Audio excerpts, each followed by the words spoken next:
Live and drink. It's your friend, Grahu-Rubufo.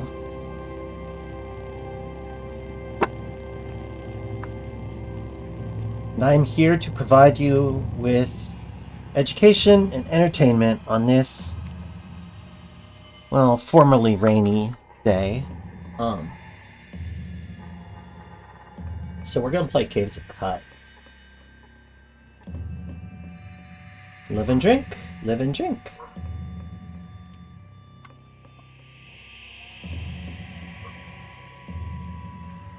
Tapophilia, don't worry, I'm not gonna be dropping any spoilers on you during this. This is a beginner-friendly stream.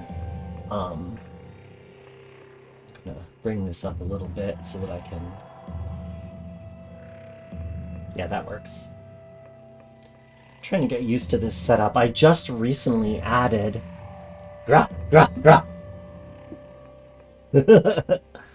Oh, that reference flew right over my head. Snugcrow. Oh, Tapophilia, thank you so much for the subscription. Live and drink.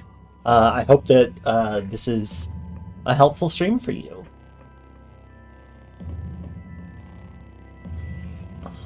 Should I turn off my mods for this? I don't really think it's necessary. I'm just gonna do... I will, however, go over what I've got.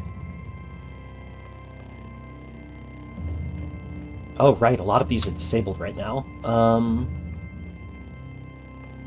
Clever Girl is fantastic. Clactobel is deadly. Let's see. Most of these are just Pet of the Month Club critters. Libidink. Get this, there we go.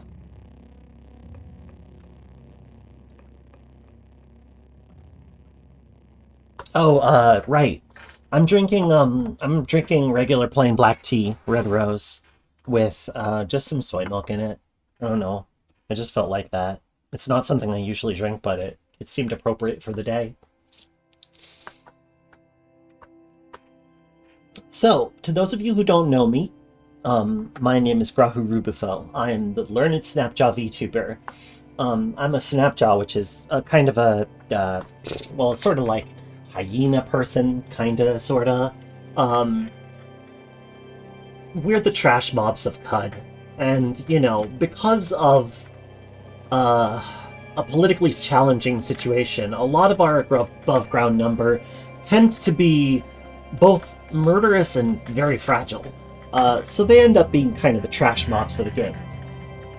I managed to distinguish myself one way or another, and now I do VTubing. And my voice actor, oh, I almost forgot to say, my voice actor is the additional writer for Caves of Qud, so she has a lot of insight regarding the game and has been playing it for 5 years. And was a big fan well before she wrote for the company. So, we're here to share our knowledge with you. It's not going to be a strict lesson plan kind of thing. We're just going to play the early game, and I'm going to point out things that I'm doing to help my survival, and, you know, just imparting bits of wisdom. Also, if you're still new, hey there, some random yeek. Will there be a test? Definitely not. Definitely not. That sounds like work that I haven't done.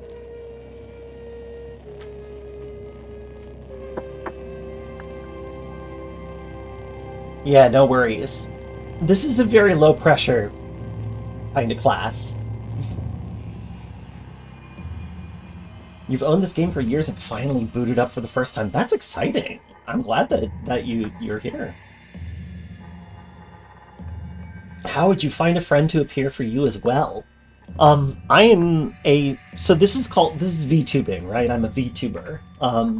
VTubers are streamers, usually streamers. I guess it's possible to just do recorded Let's Plays, but most of them, me included, are made to interact with an audience. So I'm using an app called VTube Studio, but that works off of the backbone of the Live 2D program, which is the best known.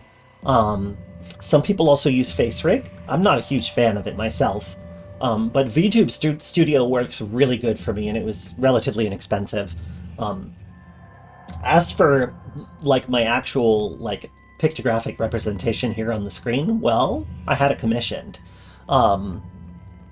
Kaylin drew me as a concept, as well as a few different faces that she would like me to make, and handed those over to an artist, who is linked in my About page, by the way. And yeah, I commissioned this cool Snapjaw rig.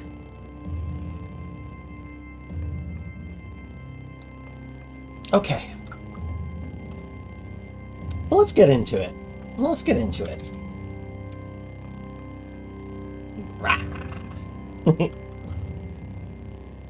We're going to start a new game. We're going to create a new character. We're going to pick a mutated human, because that's just, you know, that's the most common kind of build. We're going to go for flat stats, because flat stats are okay.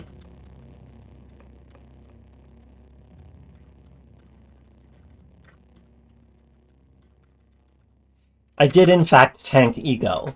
So I'm thinking that I might borrow from something else. Maybe intelligence. It'll get better in time. Oh, you knew Kaylin years ago? That's very cool. Oh, sorry, could you remove the next... I do this all the time. Thank you for reminding me. I appreciate it. There we go. Very common mistake of mine. Okay, so we're going to do mostly flat stats, weighted toward physical stats, but, like, honestly, it can be a lot of trouble to tank anything. Dump stats are something that you should only do in Qud once you're really certain of what you're doing. We could even stand to balance this a little bit more. That's a perfectly good way to go. So let's, we're not going to pick a morphotype. Let's just pick some useful mutations that will help us out. Let's take Freezing Ray. Freezing Ray is a powerful attack that you get, that you can use very frequently. It can be used to hit multiple enemies, and yeah, it's expensive, but it also imposes move speed penalties. Hey there, Jaeger. Welcome to the stream. Live and drink. So then, let's go with something else. Let's get some multiple legs, because having an extra set of legs means that we move faster, which means we can run away. And as I've made very clear, running away is very important in this game. We have 2 points left to spend. It occurs to me that I could look at mental mutations. Oh, clairvoyance is pretty good. We could also consider taking a defect. Some of them are more trouble than others. Let's not do it right now, though, because it can be a little bit tricky. Given the kind of character that we're building, let's go ahead and take Heightened Hearing, which is a great, great ability. Kind of a hidden gem. It's very cheap, but at high levels, you can hear almost every active mob on the map. Pretty useful. Now we just have to choose a calling. I'm a big fan of taking Watervine Farmer, because it gives you some extra toughness, starts you out with Harvestry, and you can use an axe, which is pretty nice. That said, I'm open to suggestions. If anybody has a calling they would prefer to see, we could potentially do it. We could also be a Marauder, strong attack character. We could be a Nomad, someone who is survivable, but Flaming Ray costs slightly less. Yes, there was a mutation balance update a few months ago. Maybe a Tinkerer run? Oh, that's an interesting thought. If I were going to go Tinker with this particular build, I wouldn't take the Tinker calling. I think I might build a Tinker. Although, you know, it'd work. It'd work. Like, it would work perfectly fine. Do we want to try a Tinkerer run? How do people feel about that?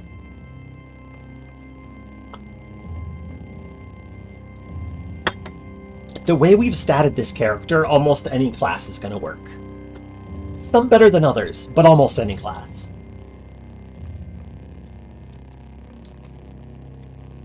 Best not choose Nomad, or you might have to explain Deleuze to us. I don't understand that reference either. Alright, let's be a tinkerer.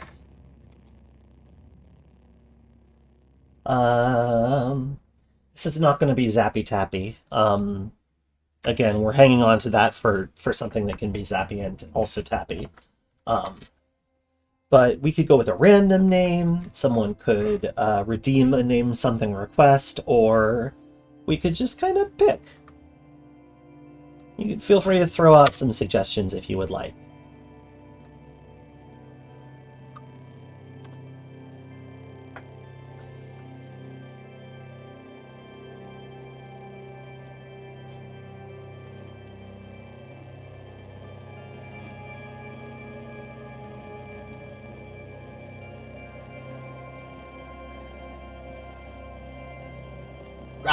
Grah. Greetings, Alkia. Welcome, welcome. It's good to see you.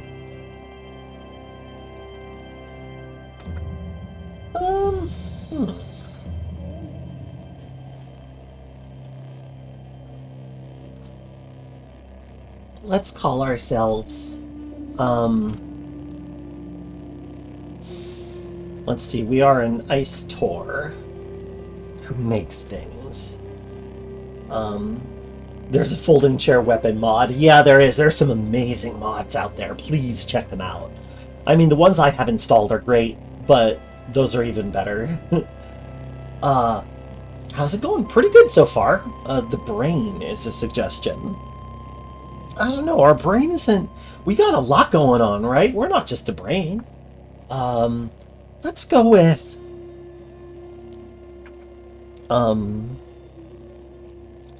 Let's call ourselves Ice Tinker. Let me see if I can do, freezing... I want to do the freezing shader, and let's call ourselves, let's see.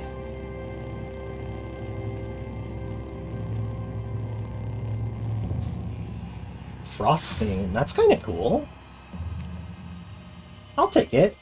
Thank you, Homora. Frostbane.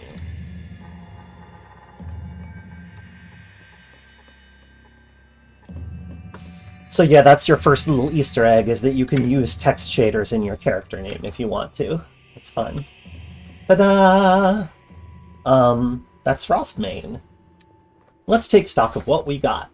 You can apply the shaders to your name, yeah, when you get started. It's pretty cool. There are some mods that make it easier, rather than having to type it out. Go check the mods out. It's Jesse! Thank you, Jesse! Such a nice cheer. Oh my goodness. Always my favorite cheerleader. So here we are in Jopa. We've started with... Interesting. A Stasis Grenade Mark III recipe? Can we learn that? Oh, I guess we can. Wow. Stasis grenades are hard to use properly, is the trouble. Too many torches, of course. And let's go ahead and immediately disassemble all of our scrap. There's really no need to carry it around when we can turn it into weightless bits for our bit locker. Arcanauts don't start with disassemble, but Tinkers do. It's very useful. One cheer for every day. Oh, Jesse. You're the best. Hated by Dromad merchants. Wow. I'm a little surprised that Tam isn't trying to attack Meme, because sometimes that happens. But maybe it's just like, you know... Maybe Tam is fully a Jopa citizen at this point. Who likes you? Okay, you're disliked by the Naftali tribe. I can live with that. So it's a good idea to check who likes or hates someone before you share water with them, so that, you know, you understand what you're getting into. But sharing water can be pretty great. You can learn skills, you can get items. Now, Mehmet always has what people tend to refer to as the first quest, but it's not really the first quest. You don't want to do it first. Travel to Red Rock, kill creatures, get a corpse. Not a problem. The Zealot already told me to go to the 6-day still. That is 2 of 3 quests. Hey, thank you, Bodhi Rat. Thank you so much for another subscription. Ah!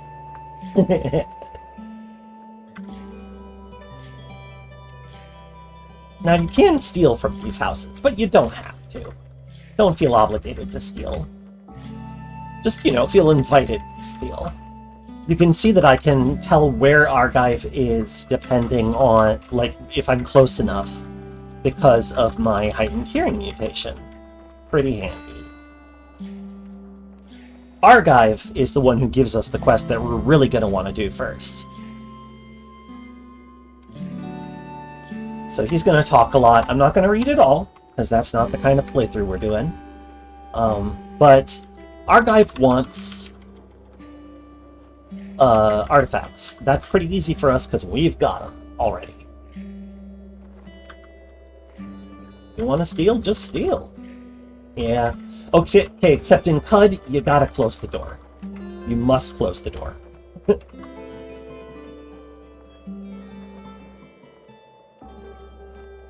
Should you get the Clever Girl mod regardless mid-playthrough? No, I don't think that that's necessary. You can do without it unless you're... The Clever Girl mod is most important for, like, playthroughs that are very, very focused on gaining followers. Alright, a plastic tree. So we are, in fact, stealing. Again, you don't have to do this, but you can. Just close the door behind you and it'll be fine. Oh, and I'm gonna... let's see. The Elder. Admired by the Fellowship of Wardens. Very nice. Stealing, that's not a good girl thing to do? Well, you know. I am rarely a good girl. Clever Girl is a mod that helps you control your followers with slightly more granularity.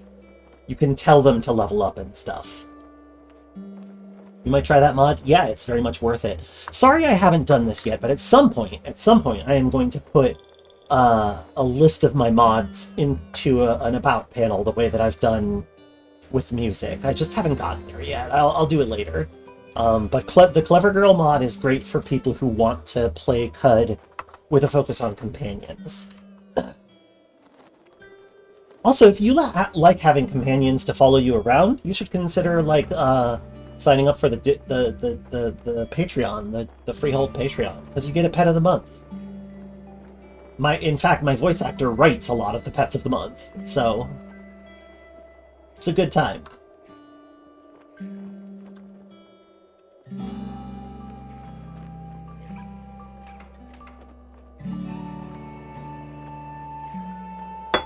Oh, companions, I see. You were doing a Doctor Who. Righty, okay. So, I'm gonna share water with Elder Irudad. I'm despised by oozes. They just hate me. Alright, I still don't have quite enough to get Harvestry yet. We're gonna have to learn some secrets that the people of Jopa might want to know, or I can just share water with Mehmet as well. And he can teach me how to harvest plants. Now that I know how to harvest plants, I can walk around and harvest plants. If you use Auto Explore while you have Harvestry toggled on, which is, by the way, in your abilities menu, you'll automatically go get all of the harvestable plants on the screen. Another thing that's worth mentioning is that there's always a Sultan Shrine north of Jopa, and that Sultan Shrine always leads to a historic site. So in this case, Bishur, deep in the Winter Eremites district of Kippur, Zerzed II discovered Bishur. There he befriended insects and played games of chance through the night. Okay, we've learned where Kippur is. You will not auto-harvest or auto-take anything that belongs to someone else. to answer your question, Elkie. So you don't have to worry about auto-harvesting via auto-explore. Is this still the case when Jopa is abandoned? Yes, it is. Yes, it is. Oh, we've already stumbled across someplace cool. Ushruk, legendary glover. This is what happens when you just wander around a little. The game prompts you to go to the world map, but you don't have to go to the world map right away. In fact, I tend to like to just walk east. After all, that's the way that the Rust Wells are, right? So let's just walk east without going to the map. We can poke our face in, see what it looks like. See if there are any imminent threats that we can see.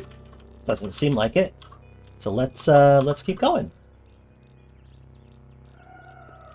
Now, you may notice that I'm walking quickly, but I'm not holding down a button. This is really important. Don't hold down movement keys. There's no need to do it. It's bad. Oh, hey, did you see that? I harvested a witchwood bark as I went by. Just because there happens to be a ripe witchwood tree there. Which reminds me, I should probably get some more witchwood bark from the village apothecary, who is Elder Irudad. I totally forgot. This is an important thing to do before you leave the starting town. Don't go anywhere without some kind of healing. Witchwood bark is a good, reliable healing source that, you know, sometimes makes you unable to see which way is up. Whoops, no, didn't mean to go to the map. Back we go. Right, Elder Irudad, I apologize for leaving so quickly.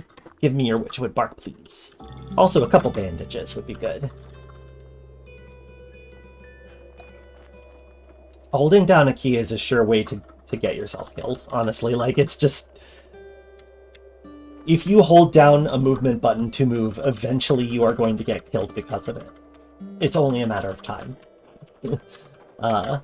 Don't do it! Use the W key. If you use auto walk, it'll move you in a straight line until your character sees something concerning. Hydrasteel, I understand. Not everybody can do the Patreon, and that's okay. I appreciate you being here regardless. So Tam, we might as well buy some ammunition from Tam because it's weightless. Doesn't cost that much, and we don't actually know what projectile weapon we're going to end up having after this, so I'm just going to take them all.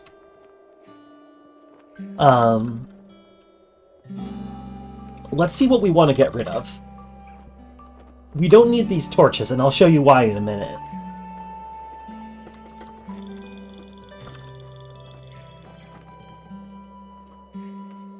Do I want leather armor? I'll find leather armor. I'm not going to worry about it.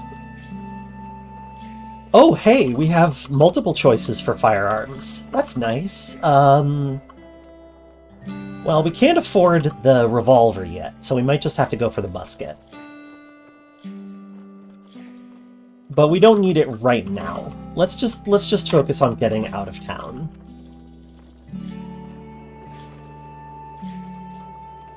All right, back we go. Firearms and bear arms. These are the kinds of mutations. Oh man, somebody... Oh, Argive got mad at a fish and decided to kill it, and also got mad at the Zealot, who is now dead. You gotta work on that anger, dude. Okay, so we have several artifacts that our friend Argive wants. Since we started as Tinker, we can complete these quests right away. So let's examine this weird artifact. It's a high explosive grenade. Lots of damage, big range. Pretty roundly useful, but also likely to hoist you, petard-wise. Let's give him our plastic tree for sure. And he wants us to fetch another one, of course. So, we're going to fetch another one.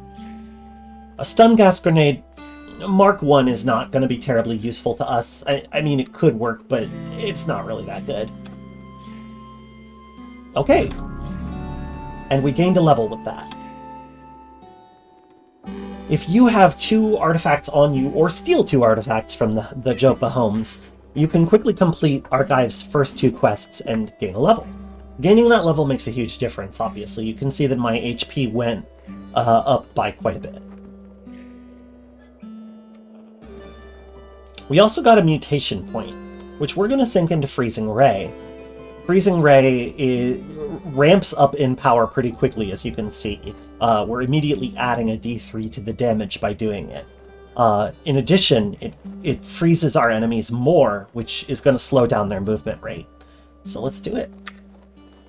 Oh, thank you, Dynamite, for the kind words. We have some skill points to throw around, but not very many. We might want to get acrobatics, because that gives us a better chance of flinching away from missile attacks. Let's do it. There we go. Alright. We're almost ready to go, but not quite. Because now that we are Argive's apprentice, he doesn't mind if we take his stuff. Oh. Well, we'll take those apart. That's a little bit more like it. Let's put on this armor. Take apart these chassis, and take the rest. Also, nice pectic bed, nerd. Anyway. Oh, I should take the book.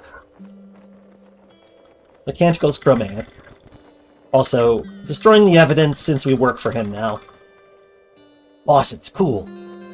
No one will know.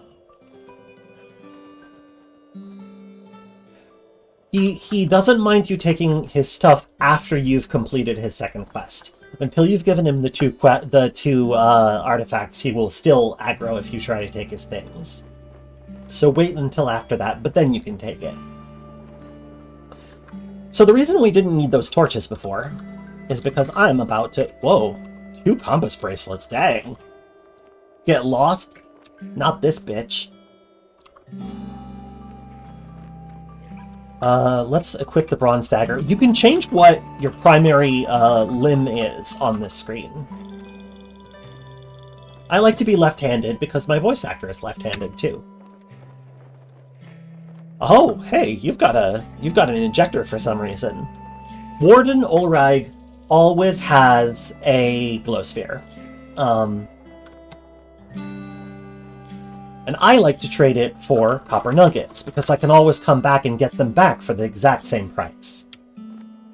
Copper nuggets are trade goods. You can see the difference because they have a yellow dollar sign instead of a blue one. Blue dollar signs are normal. They mean that your ego score is going to affect your price, because you're haggling. But trade goods have a fixed value. Copper nuggets are always 10 drams of water. This can be really useful for low ego characters.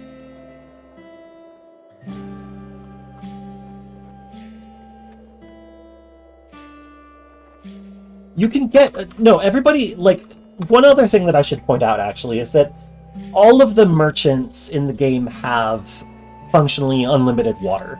At one point, there was a plan to swap that out. I'm not sure if that's ever going to get brought back up again, but it's certainly not the case right now.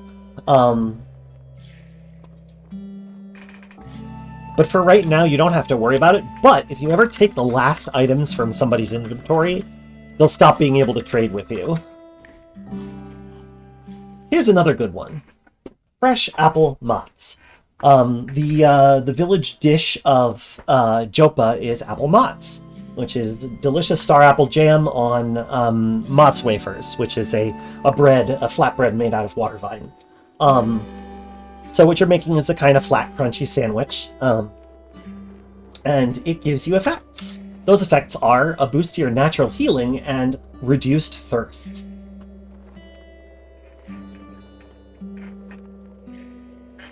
Oh, rip. Rip Tapophilia. You died of thirst on your best run because you didn't realize that they had infinite water. Yeah, it's not super well signaled. That's a thing that we're going to want to, tweak in the long run.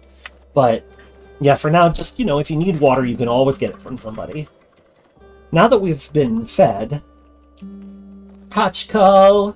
How's it going, Hachko?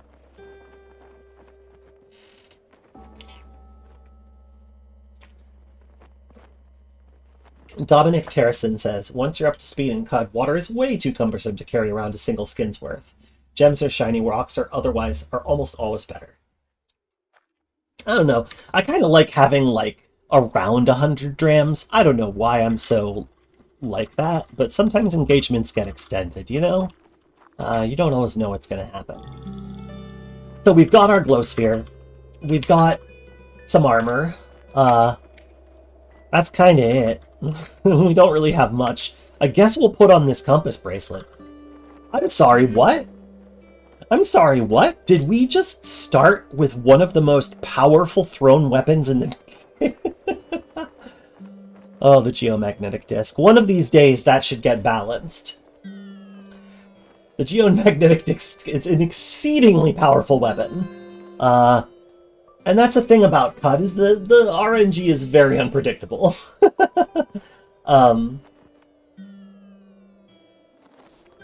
So let's remove this cell. We can't charge it. No, wait, we can. We have tinkering. How are we doing on bits? We only have one base level bit. I just realized that I'm using the Folk Scrap mod, which changes the names of all of the scraps. Sorry about that. It's really mostly just cosmetic. So if we go to Archive, we can say, hey, please recharge this chem cell. One way to do this is by pressing space, which brings up vendor actions, and it shows everything that he can do for you.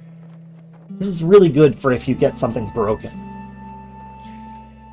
19 drams of fresh water. Woof. Well, it's worth it. Take these bits. I like those bits. Grah, grah, grah. Hello, Ember. Good morning. Grah. Let me sell some things so that I get a little bit more water than this. This just isn't as much as I would like. Oh yeah, let's sell the Canticles. We're not very religious. That's the book that the Zealot dropped after Archive kicked his butt. Oh, you compiled almost all your microfiction into a collection draft. I'm proud of you. I'm curious about what this is. Are you all curious about what this is? Let's ask him to identify it. 16 drams? Get out of here. I don't care anymore. I'm not paying no 16 drams for something I can't afford.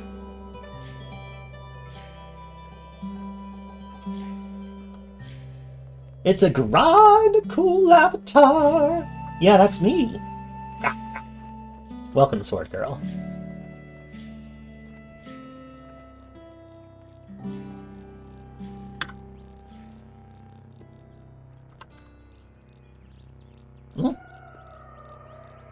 I'm not asking not to be bothered.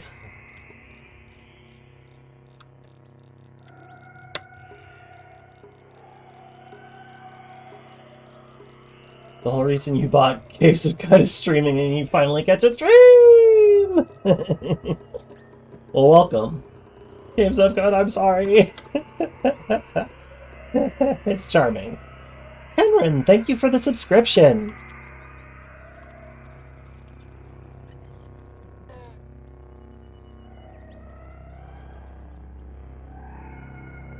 Caves of Qud.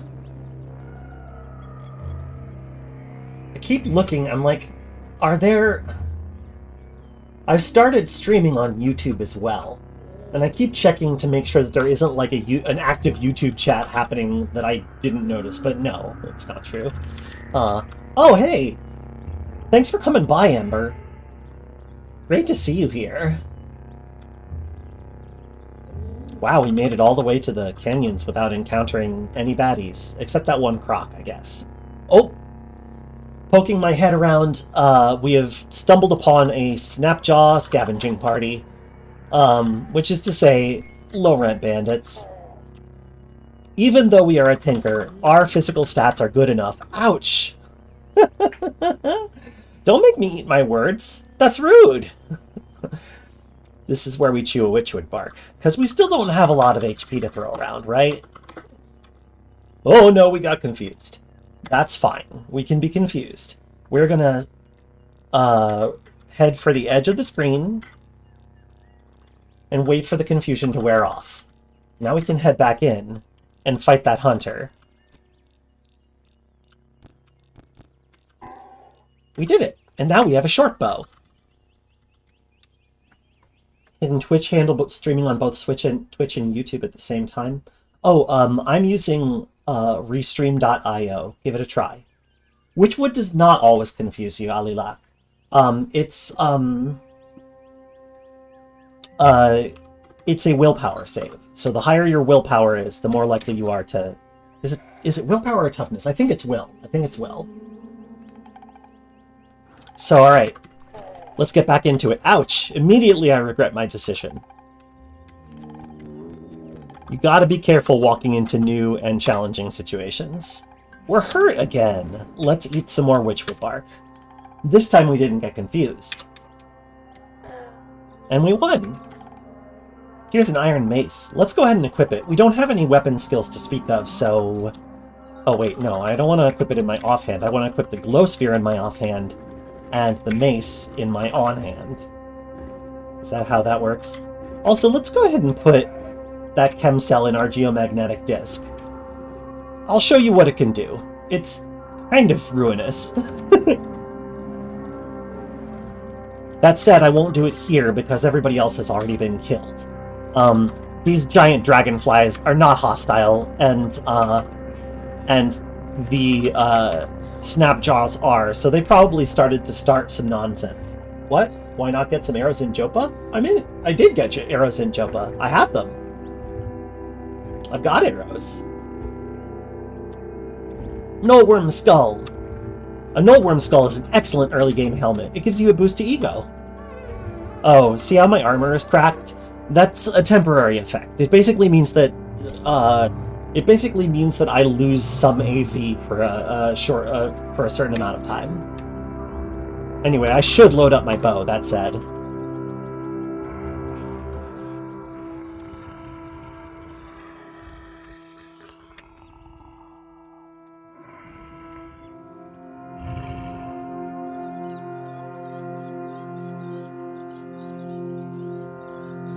Bronze Longsword.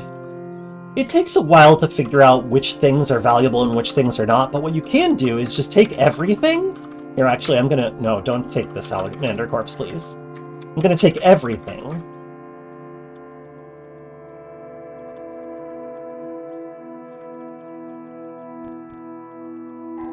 Oh, jeez. Nature, it's scary.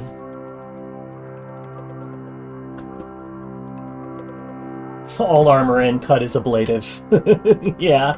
Okay, this boar might be a little tough for me to handle, but luckily it's slower than I am. So I can take pot shots at it with my bow. And then back up again, because it's not fast enough to catch up to me. At least, and not at a walking pace, which is very convenient.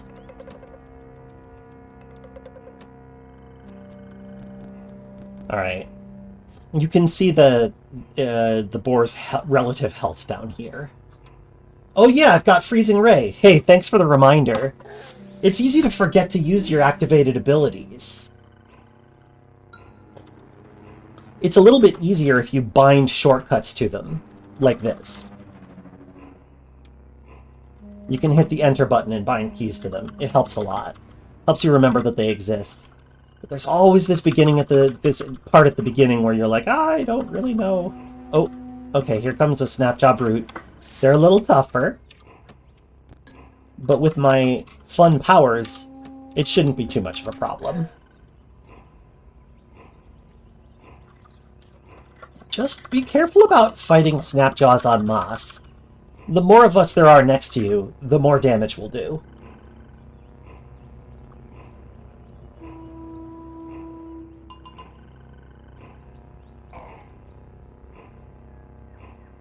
Daggers are always worth taking to sell.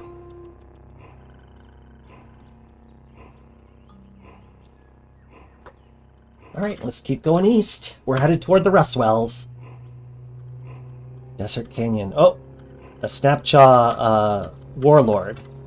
Not all that tough by themselves. Tougher than a regular Snapjaw Scavenger, but their real strength is that the Swarmer effect that Snapjaws have is increased if the Warlord is part of the scrum. Oh, that's a Salt Hopper. Salt hoppers are basically giant grasshoppers that kill you. They could sort of be described as like praying mantises. But like bone white and giant, and they will kill you. They can do a lot of damage. They're not that easy to hit. Where'd it go? Oh, well, maybe it went off and fought something else. That would be convenient for us.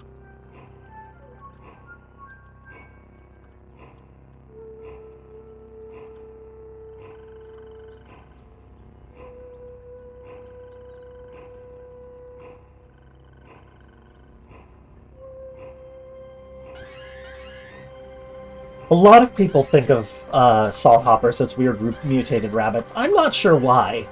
I'm honestly not so sure how that happens. Oh no, I hit the dog. Sorry, dog. No! Horned chameleons don't have a lot of hit points, but they can do a lot of damage. So be careful about that. Also, two-headed boars are pretty tough. That said, I'm gonna chill for a little while here, and the doggo will forget that I did it bad.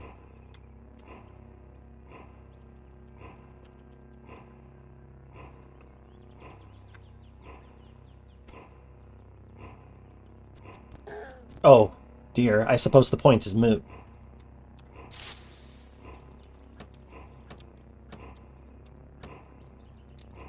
And this is a thing that we do have to be careful of, is that, like, especially in the desert canyons, it's possible for your projectiles to go wild and hit something you didn't intend to hit. And that can cause a neutral creature to turn hostile, which, you know, if that neutral creature is an Equimax, you might be in trouble.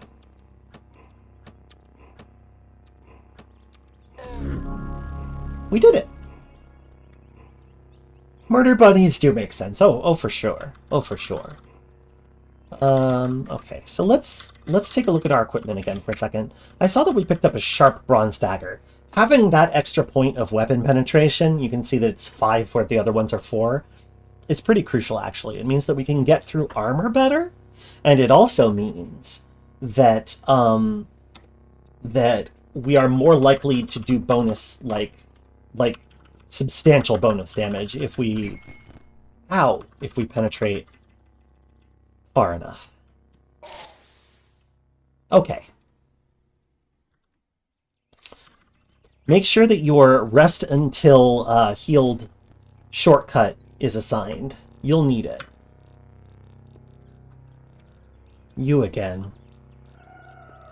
I guess I can see it, but you've got like the little bend here. Here, see, here's the thing, like, see, because you've got, these are the eyes right here. I can see how it would look like a bunny, but, like, here are the wings, and here are the little pincer guys, and there its mandibles, and see, like, and there its legs, right?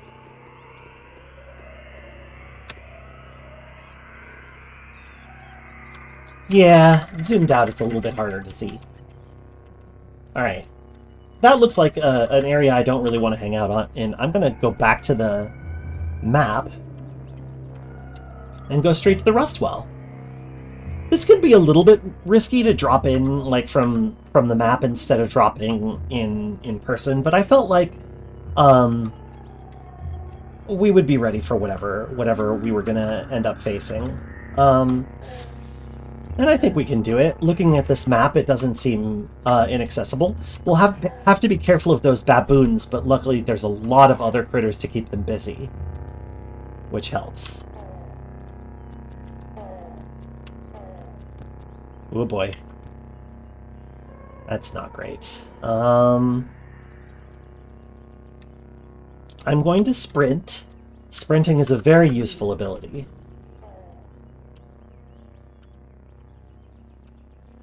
My goal here is to find decent cover that I can use to single out critters.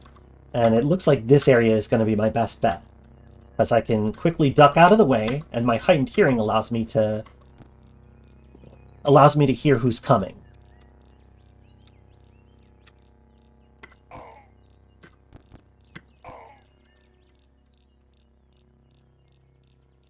Okay. We're all right. There's a baboon down there, but they don't dare come close. Oh, hello. Running away is a vital tool. Caves of Qud doesn't rush you. Oh, wait. No, I had a nullworm skull. Never mind. Caves of Qud doesn't rush you, most of the time. There are certain areas or times when you need to rush, but for the most part, you just don't have to. I've been playing as if I don't have the geomagnetic disc, but this seems like a good time to use it. Watch.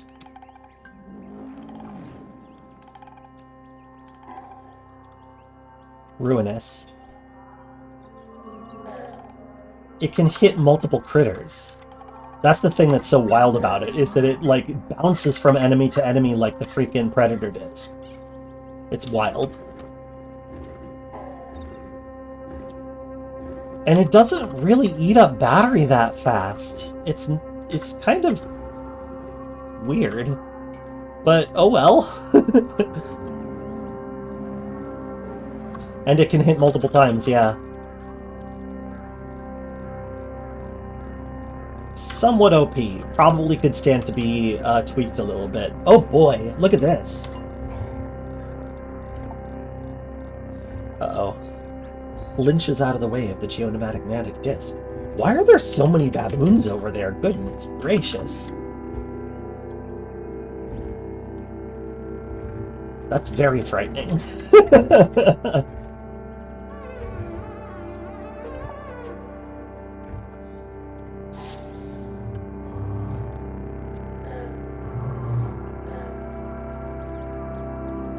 Alright, alright. This disc will help a lot, I tell you that much.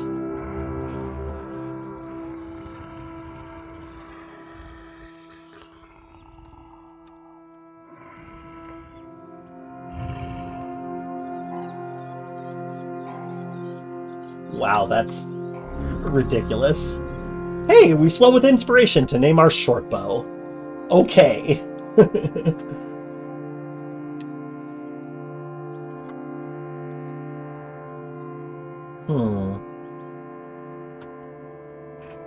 Telly, do you want to name this one Zappy Tappy, or do we want to name this one something else?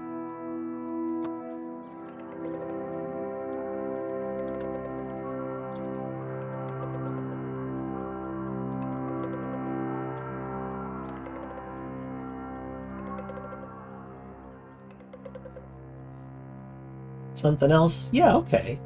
Baboon sculpture? Yeah, let's see what it would be. We name it Ooh-hoo-hoo. Ooh-ah-ooh. Alright.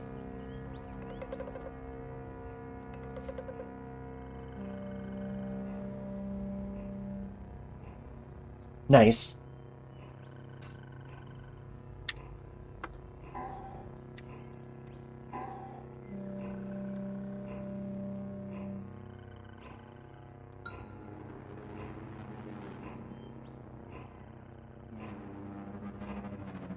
This is very silly. I'm just going to use a Boom Rose arrow real quick. There we go. Boom Rose arrows. They're a nice thing to have. They create a small explosion where they strike.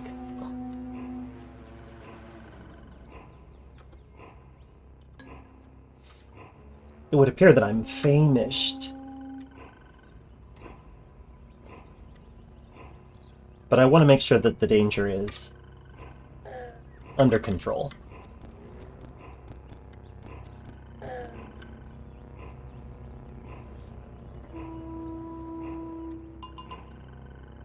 Oh, it ran out of juice. Let me pick that back up.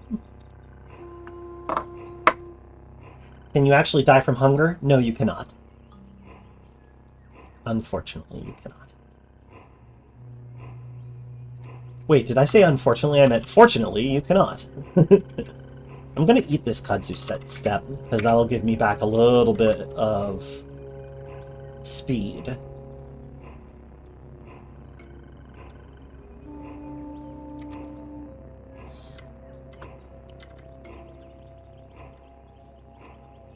Yeah, we drained that chem cell. A good use for it, to be sure. Why do I want people to die of starvation? I don't know. I'm just mean. Just mean, I guess.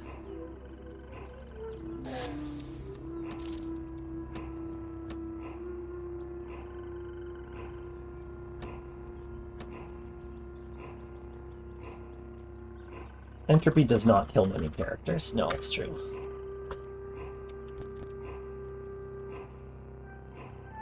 A scaled wooden buckler. Sure. Why not?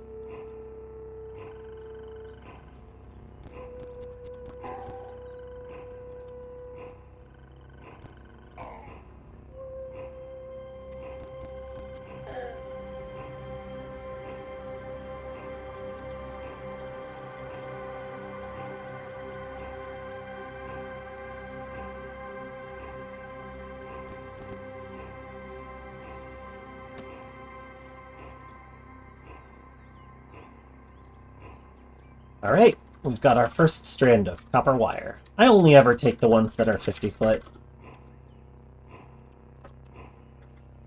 Disliked by crabs, foretelling body jokes.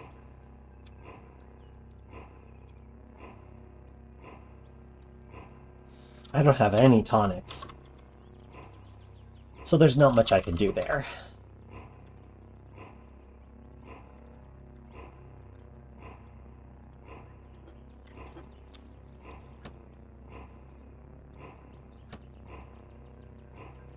Alright, out of sight.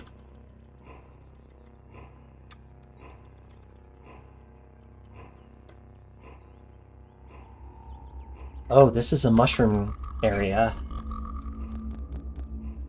Wow. It's tough Snapjaws, because they are friend to fungi. Wait a minute. Do you have... Okay. It looks like this one, at least, doesn't have... I see, they have glow crust fungus.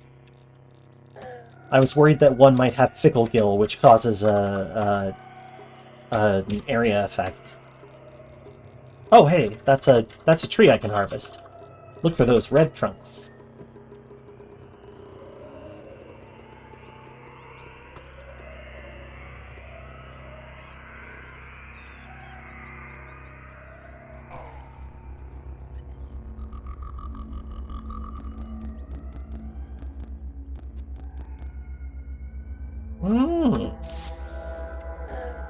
Rude.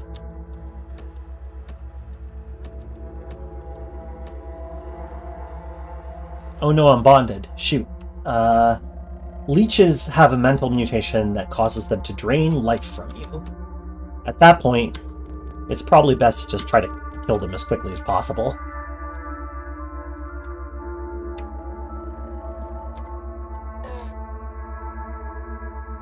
Great. Covered in spores. Love it. Maybe we should get away from this area. Also, we have itchy skin now, which is not a good sign at all. Oh boy. That probably means we're gonna get some kind of fungal infection, which is not fun. It happens. There are ways to cure it, but it's a pain in the butt. Oh hey, there's probably a wine weed here. Yes, there is. Okay, this is a lot of baboons, actually. I'm getting nervous. I'm gonna back up. I'm gonna back up and get some cover.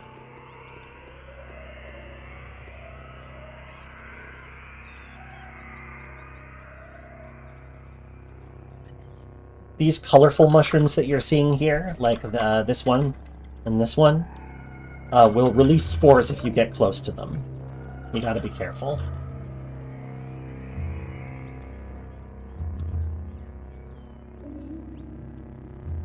Acid.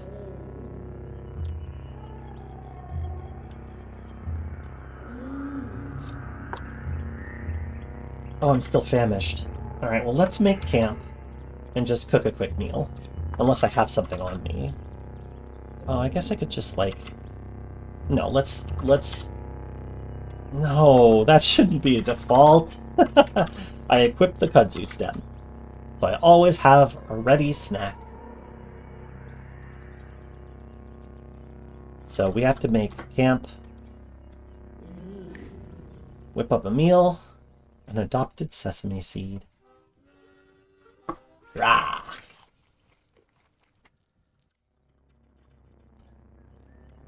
Alright, let's see where we are. There. There's another 50-foot length.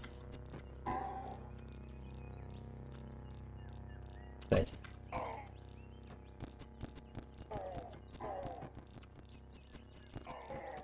Oh boy, alright.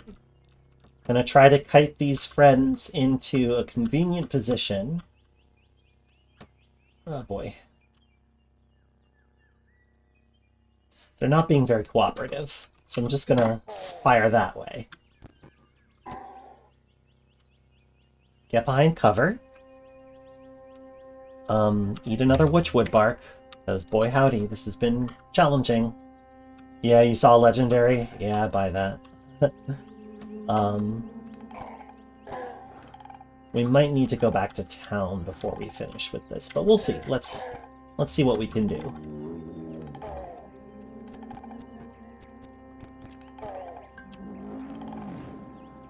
Hey, it's Jar of Jam with a party. Thank you for the party.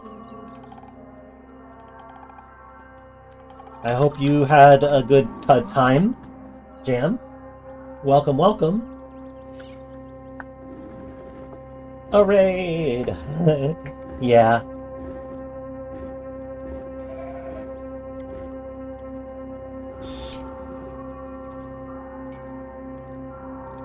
Okay. Drop some things so that we have more. Jam raid, jam raid. Thank you. Welcome, everyone. My name is Grahu-Rubufo. You probably have seen me hanging around in Jam's chat from time to time.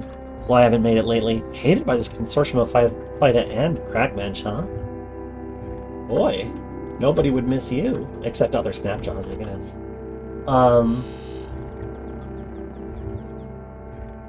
Yes, Cogmind has a very interesting pressure mechanic in that regard.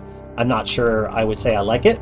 In fact, I would say I kind of do not like it, but, you know, a lot of people do, so more power to them.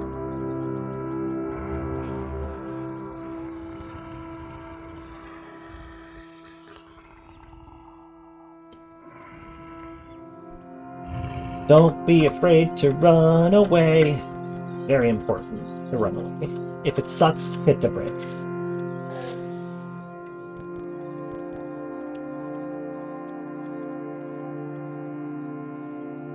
Oh, wish I could. Oh, thank you for the raid, Perenus. Welcome.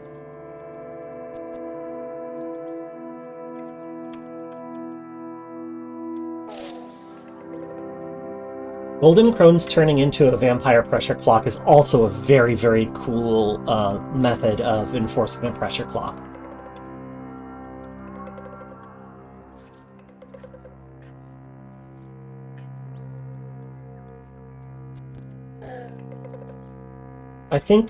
I mean, like, Kay's issue with Cogmind is that the discovery wasn't interesting enough for her.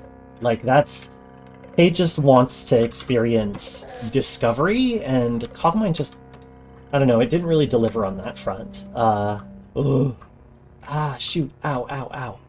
I'm in trouble. With a capital T, and that doesn't rhyme with S, but Snapjaws are the problem in this current case. I wouldn't make a very good Harold Hill.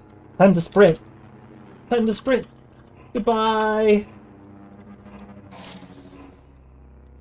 Time to shoot!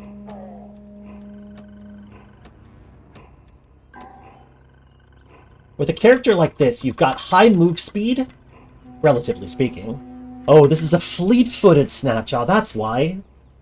We've got extra speed.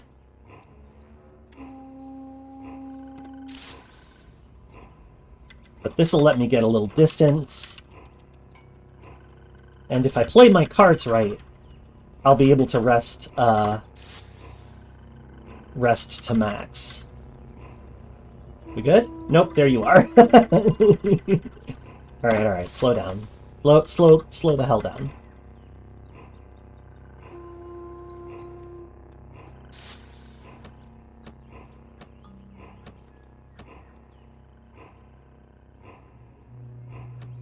Uh-oh. More pals.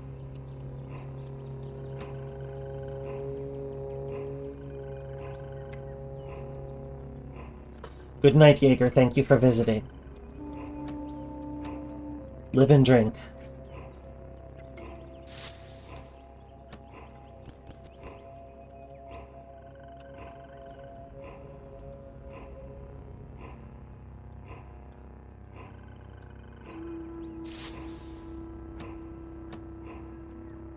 Alright, we're getting to the point where I'm actually wearing them down. Whoa, but then my leather got cracked. Or my armor got cracked. And that changed the playing field a little bit. Oh, I'm bleeding again. That's no good. Let's use a bandage.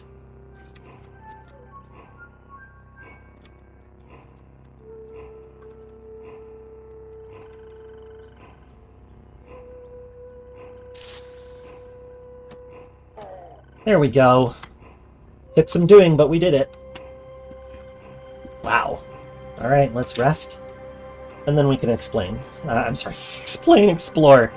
My English is running afoul of myself. Level 5! Our genome enters an excited state. Let's boost our heightened hearing. We can hear enemies beyond the walls. This is a thing that happens every 10 levels, starting with level 5, I believe. One of your physical mutations will be boosted, and it will instantly gain 3 levels. This can push you above the normal cap of 10.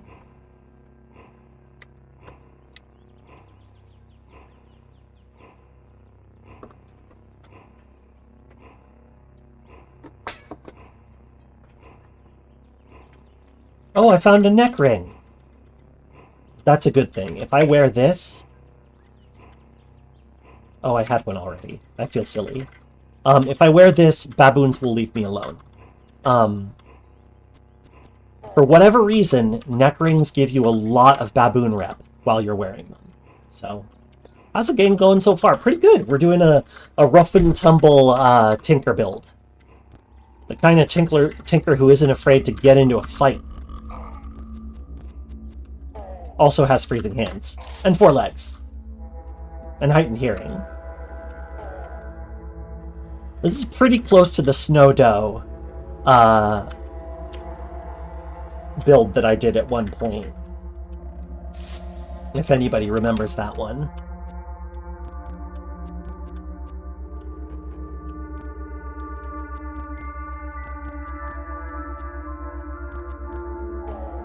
Yeesh. We're finally to the point where getting injured no longer means we immediately have to run away. Early on, like, if you start taking any hits at all, you gotta go. But we're finally getting to that point around level 5 or 6, where you can just kind of mow through low-grade enemies. Also, you rusted something of mine, and I don't care about it, so I'm just gonna drop it on the ground.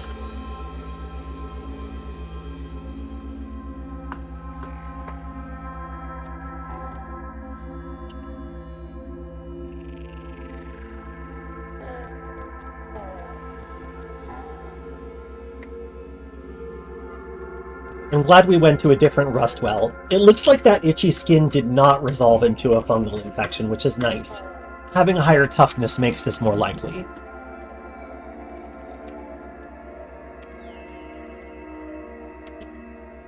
But it's nice that that's not a problem we have to solve right now.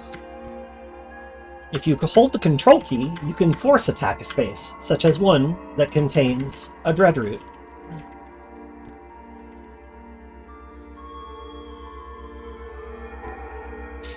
This is also a way to get dreadroot tubers if you don't have harvesting, because sometimes they drop them. A blaze injector. I'll take that. Yeah, I'll take everything.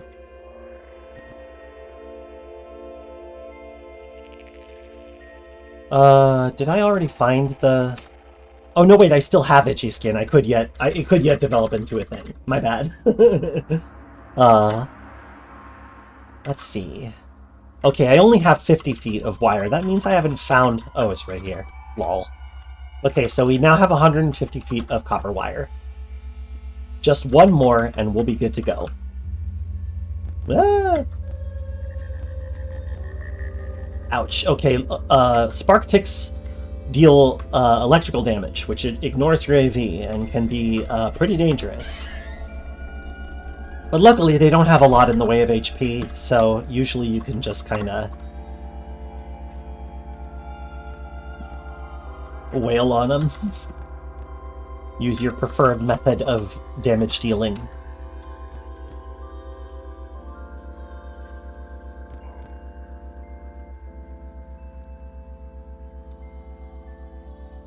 Okay. I see that... Okay, that's a slug snout. We need to be careful. Slug snouts are basically rifle-carrying boars, but the rifles are their nose. This is going to be tricky. Gonna want to break line of sight as quickly as possible. And close to melee range.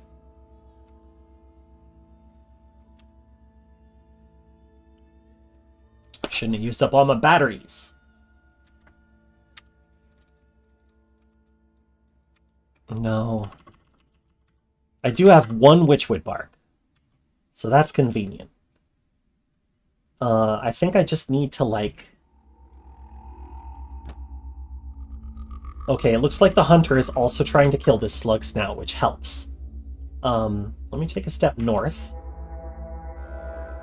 And to the west. Now we can hide behind this, this warlord. Oh, nope. They're coming for me.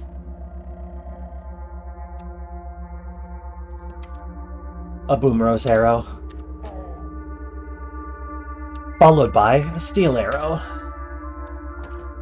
Oh boy. Still risky. Not looking very good. No, you're right, it isn't. This could be a fatal situation right here. Would you please just hit? Oh my goodness.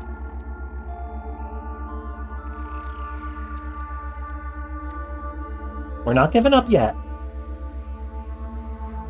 I know. Okay. Poison gas grenade. We're gonna throw it at that Snapjaw. The crab does also want to join in, because it's a very fun time. Oh boy! This is not great. This is not great. One round. Let's see. What can we do? What can we do? Hey, thanks for coming by, Naruga. Live and drink. Appreciate it. Blaze Injector ain't gonna get me out of this, my friends. This is probably it.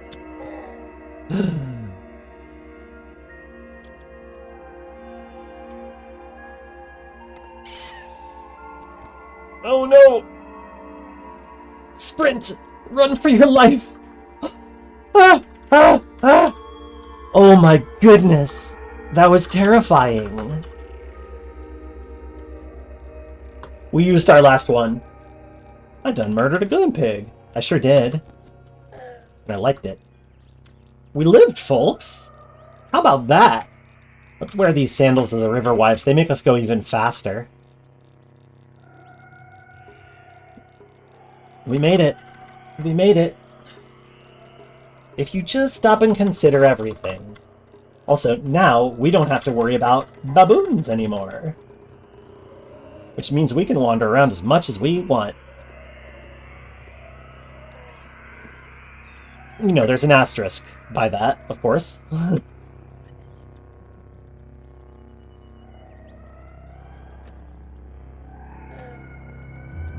Ooh, Snapjaws and also baboons. This works out well for me because there's virtually going to be no danger. Except for this two-headed boar that inexplicably decided to show up. What's your deal, buddy? Hey. Have I played much of this game? You keep seeing people talk at it for 30 minutes or an hour tops. Poke. Yeah, I've played rather a lot of this game. I have played over 2,000 hours of this game. So yeah, I tend to poke at it a little bit more.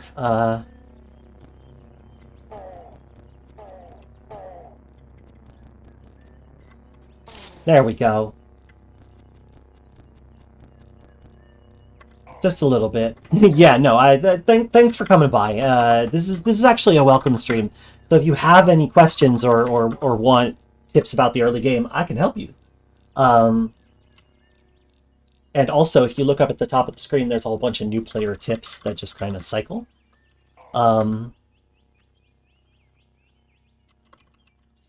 I still need 50 more feet of copper wire before I can head back to Archive.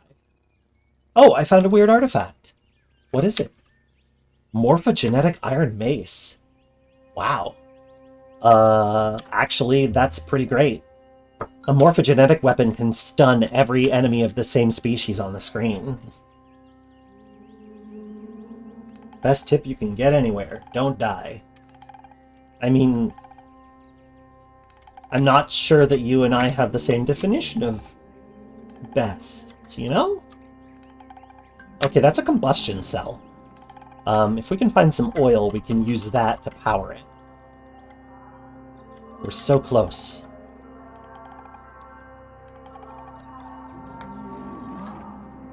Oh, I'm carrying too much to move. My bad. Get the unencumbered mod. It lets you do very useful things.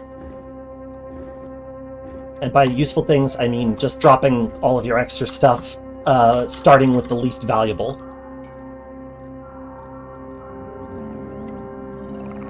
Fickle Gill.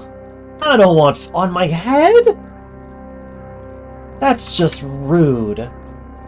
Oh, I hate Fickle Gill. It's my least favorite. Ugh. On my head, too. Can't even wear my nullworm skull. It's just a shame, you know? Well, at this point, if we want to cure our fungal infection, we're going to have to find a copy of the Corpus Colis. Oh, that's going to make the baboons mad, isn't it?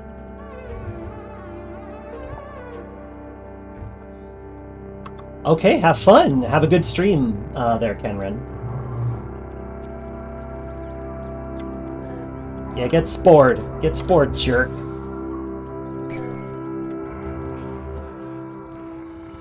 Oh, no, no. Oh, shoot. Oh, dear. The baboons, I did, in fact, kill one of them with my Fickle Gill emissions. That's embarrassing. I'm gonna have to... Yeah, as you can see... Oh, they're all hostile now. Don't love that.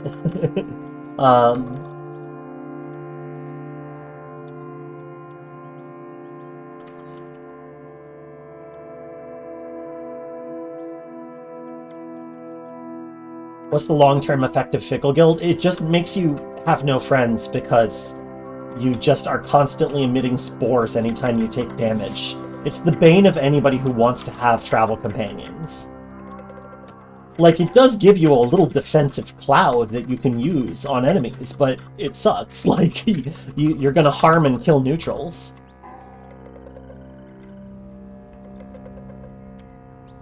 Please put a mask on. Exactly, right? No, I don't want to target myself. Don't want to... Yeah, making Equimaxes angry this early in the game is not a good idea.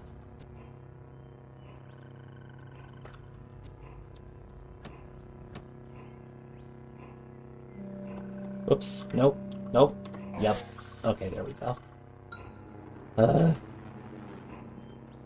We got the wire. I should go as soon as I can get free.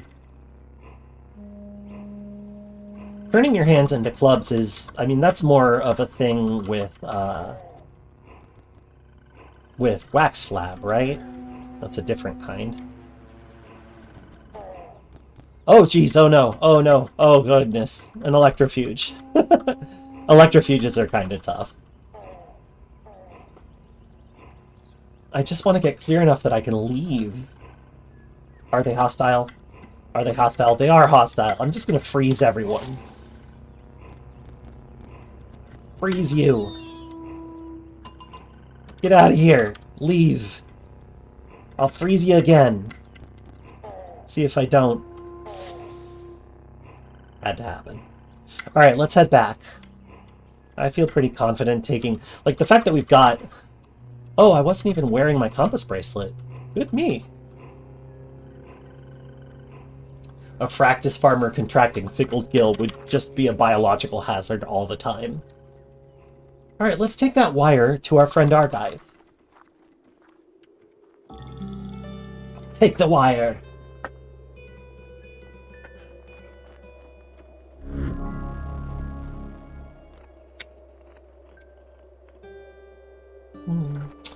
Since we hit level 6, we have gained 1 to each attribute.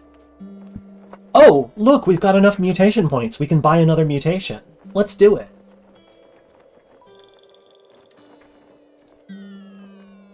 Teleportation, Temporal Fugue, or Stinger. Gosh.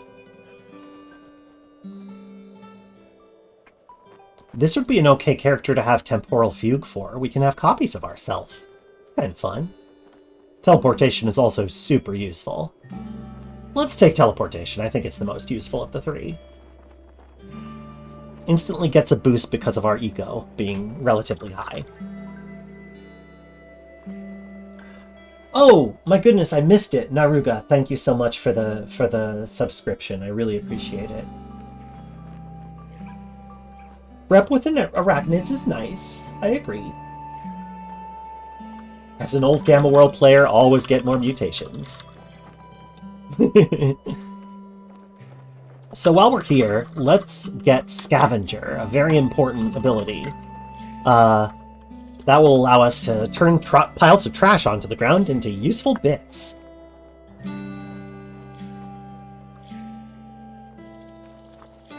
Fugue with Ficklegill. Fugue with Ficklegill would be intense.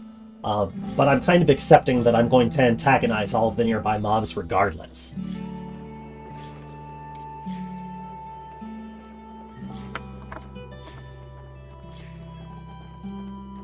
Alright, thanks for tuning in, Double Bite.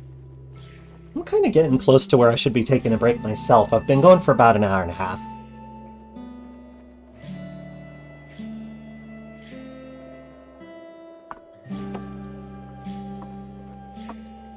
That said, we have this cudgel here.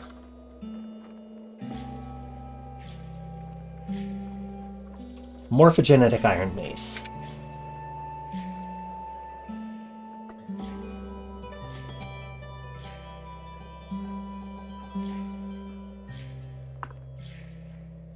Oh, thank you for the redeemed rosemary meatballs. I appreciate it.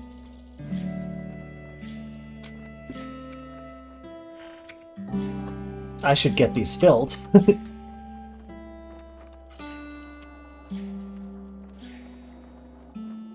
When I get back from break, let's go down into the waterlogged tunnel. It's a fun and slightly dangerous way to get to Red Rock.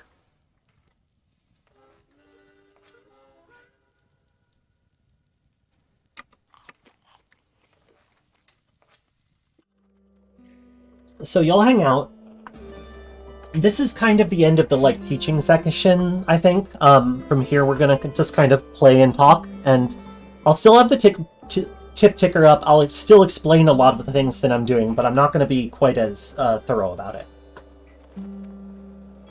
You want to respawn a quest giver from a randomly generated village using the wish function. I'm not aware of a way to do that, I'm afraid.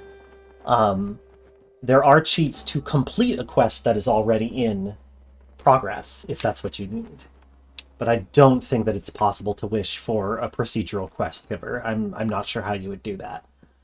If you want to ask on the Qud Discord, that's a thing you can do. Or I guess the Steam forums, but those are less likely to have people who would know the answer. Anyway, I should take a break. And you all should maybe get up and stretch if you can, or do some grounding breathing exercises, or maybe just let yourself sit in silence for a little bit. Just take care, right? Okay. I'm heading down to Breakland. Hold down the fort. Don't do anything I wouldn't do. Live and drink.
Greetings, livid drink. Hello. It is I, Grahu-Rubufo, learned Snapjaw VTuber.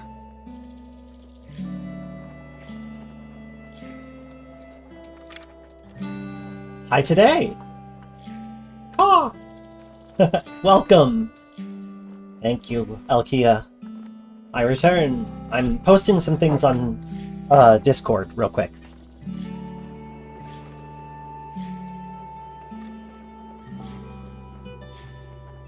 Sometimes I set up the tweets and then I just forget to hit enter on them.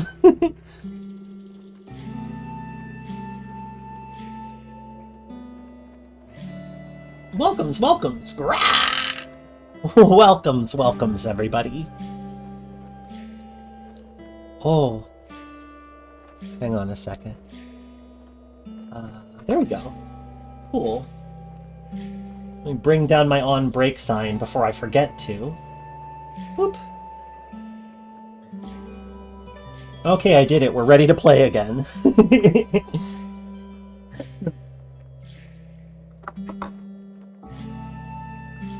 I have completed this break time. And now, we could go down to the bottom of the waterlogged tunnel. Where is the waterlogged tunnel, you ask me? Well, it's here. It is a secret tunnel underneath Jopa that leads to an old, I don't know, aqueduct or something? It's not really clear. Oh boy.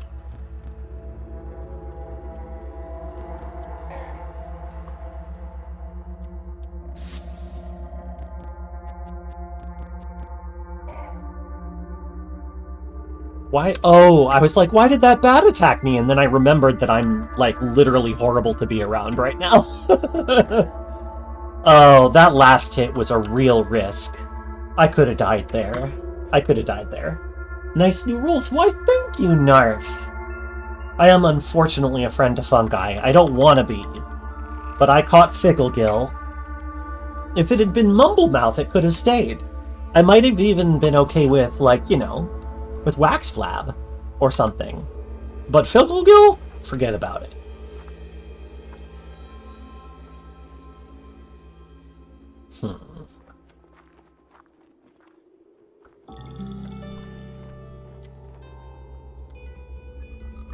So it's going to be a priority to get rid of that. Even though it is kind of nice having a natural defense AoE. It's a lot nicer to not have to fight every creature nearby. You can't cure it with honey. You can stop it from setting in, I think, but you can't. But once you have it, there's only one way to get rid of a fungal infection, and that's to follow the cure in the Corpus Colis. Oh, it doesn't stave it off either? Thank you for the correction, I appreciate that.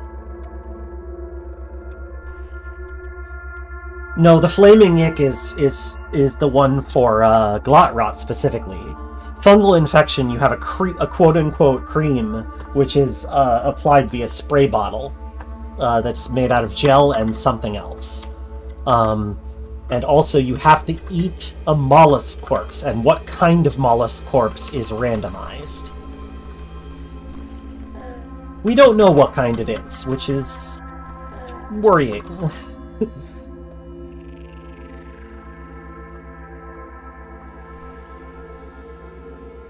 Oh, I took a weird artifact. Wonder what it was. An electrified iron dagger. Oh, that's fun. You were wondering how the change appearance wish worked. Is there a spreadsheet with the sprite names on them? No, but Qud UX, I believe, has a sprite selection screen. I think.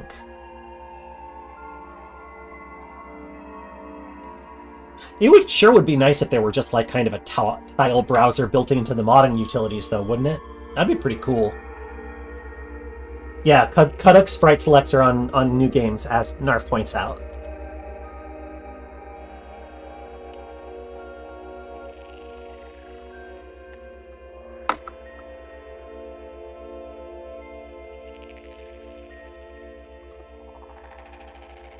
Rubber gum injector?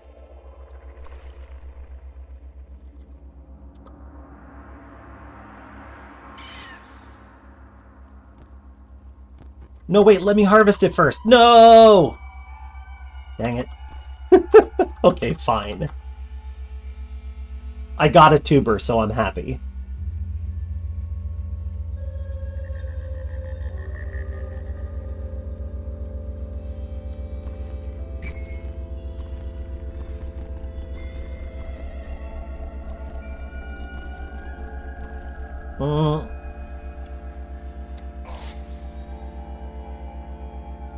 I slipped on the ice.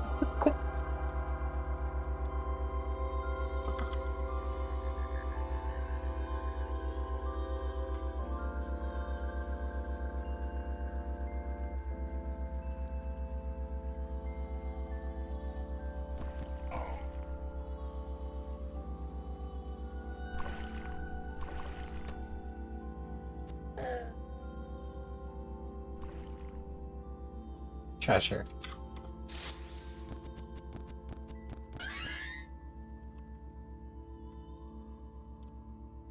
My horrible spores. I'm sporable.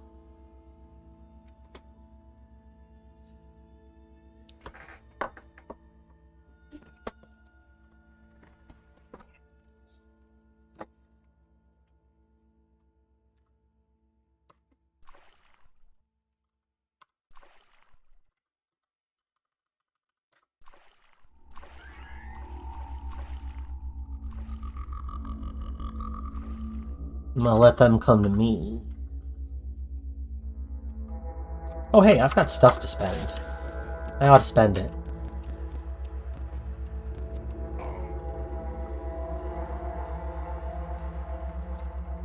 Desporable.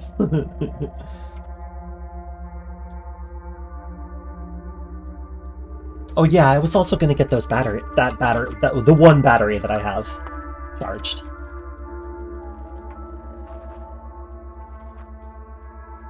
Oh, right. I hadn't gotten the next quest yet. My mistake.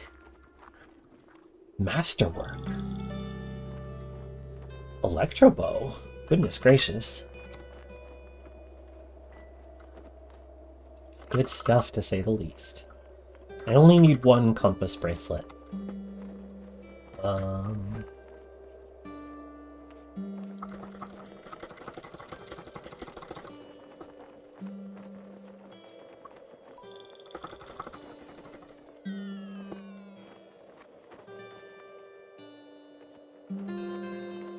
Okay. Let's just get the rest in water to start out with, but then... and we'll immediately learn that, because we can do things like... Oh my goodness! I could make my Morphogenetic and Iron Mace score critical hits more often, which is good. Also, Masterwork Bow? That sounds good too.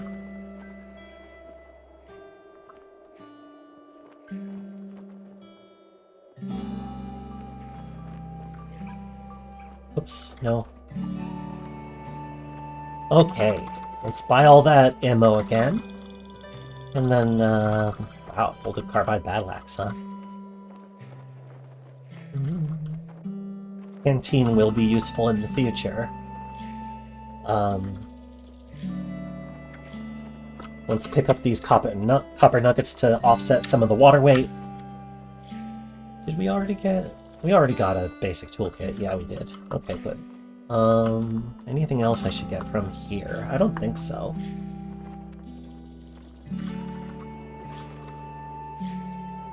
But we were gonna get our battery charged. That's why we got all that water.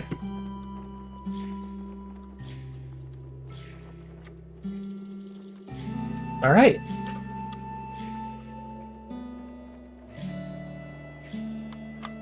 Now our Iron Mace is Morphogenetic, which will occasionally cause weird-looking visual effects, but also stun a lot of critters. I was just peeking my head in. Alright, that has... Wow, yeah, it dazed every single Snapjaw on the map. And now they're stunned. Wow, that's pretty powerful, I gotta say.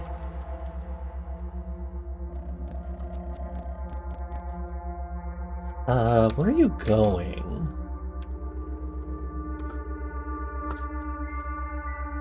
Oh, you're neutral to me. Am I wearing something scaled? I am wearing something scaled. I should buy that scaled modifier. Alright, good. Stunned. Get in line. Thank you.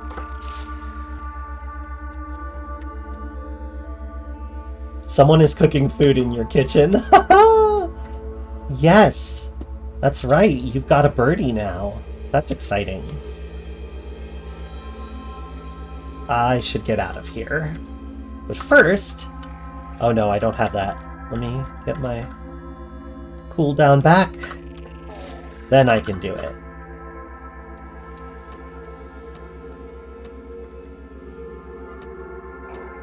Excellent.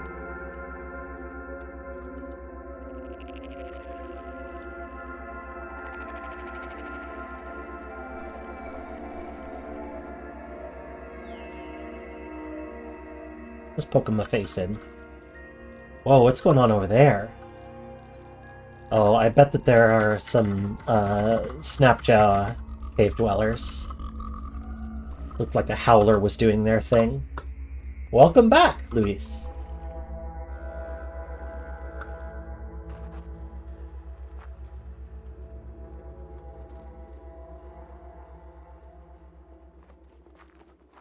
Oops.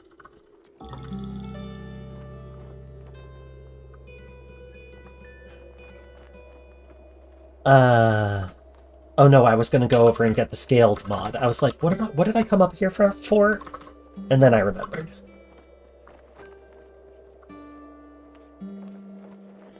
Scaled.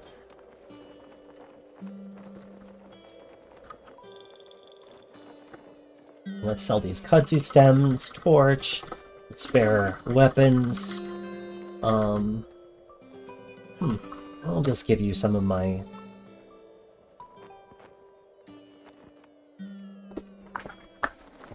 my kappa.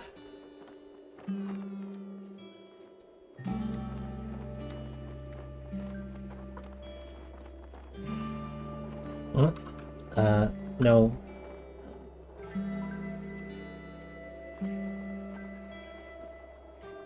Back down we go, I guess. It'll be nice once we get some extra armor. We're still pretty low. Oh, I see. Well, why don't I just give you all some space? Oops, uh-oh. Uh-oh. I made you mad.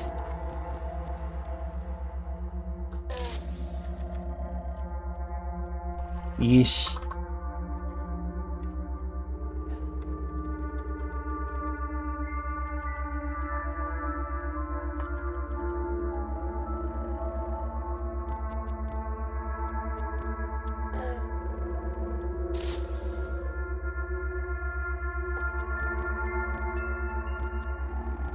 Maybe I should pick up... Do I have enough points? Of course I do. I have lots of points. Let's take base cooking and gathering.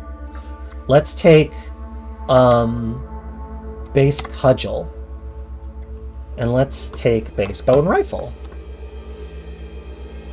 Just some basic combat skills that we need to have.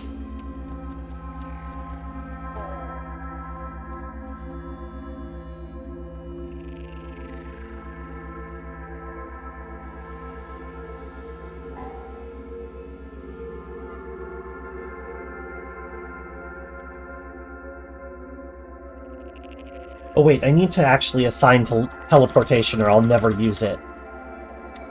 There we go.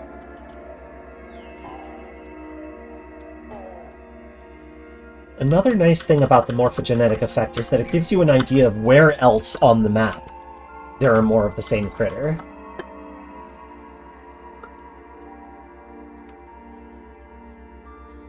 Because you get that effect.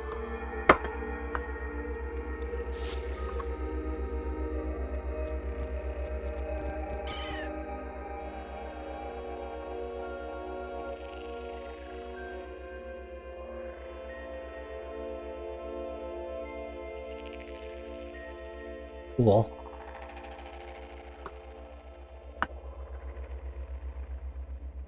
Reshef. Reshef lore is always good to have. Ooh, those were sturdy boarskin gloves. I should go put those on. Maybe I should just pick up all this loot and then sort it out with the unencumbered mod. Painted boarskin gloves.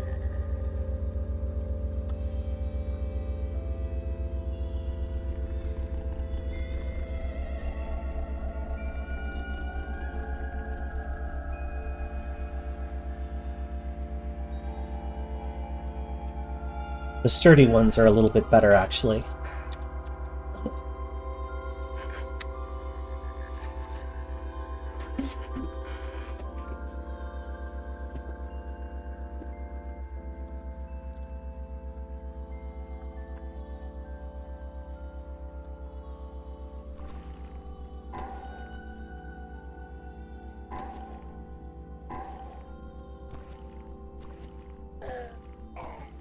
Dang.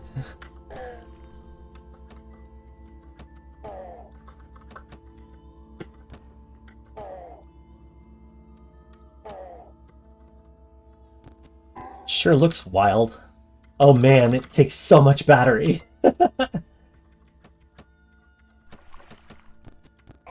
Possibly worth it anyway, but go up, trade for water. Spend on recharging our battery. Like, we probably have enough bits to charge it ourselves at this point, but water is more reliable to come by. Circe's II discovered Alamor Dune. There he befriended urchins and played games of chance through the night. Uruk, once Hearthstone of Philosophers, another historic site. Lucky us.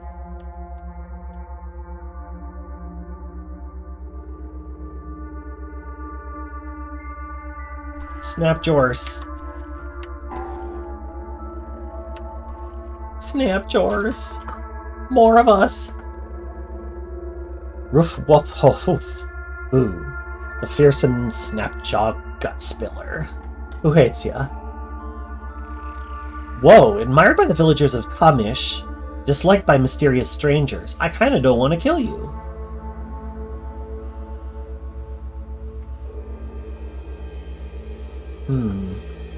Oh, please don't spill my guts. I don't have any means of dealing with this Snapjaw. Actually, I do. I have an idea. Come here. Come here.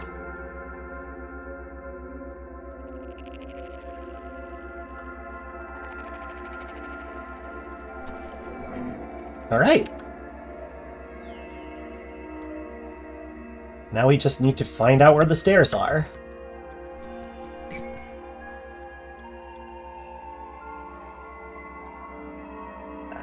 I don't think there's any way. There we go.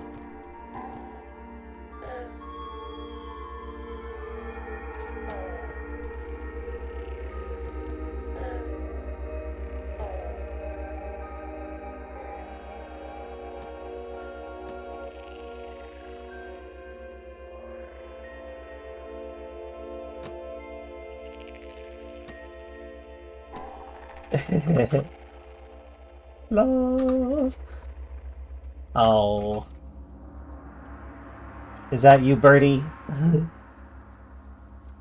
You're sweet. A very dear friend has just moved to the area. And that's very exciting.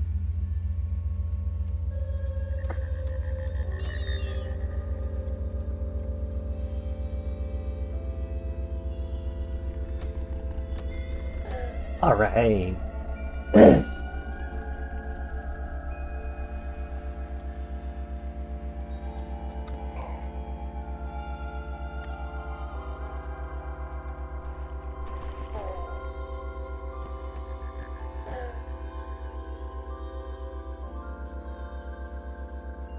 Actually, what was that?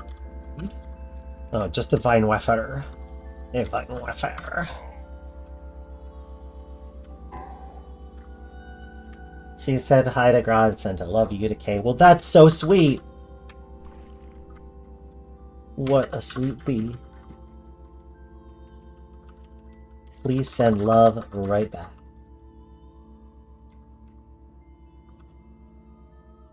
I think that legendary is pretty much lost. Has no idea where I am. Probably they would... Hey, look at that! A desert rifle!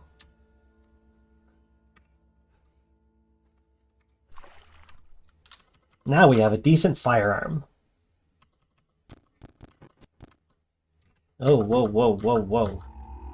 Whoa, whoa, whoa. Centipedes can deal some damage, honestly. They really just can. I do need to head back up, honestly. I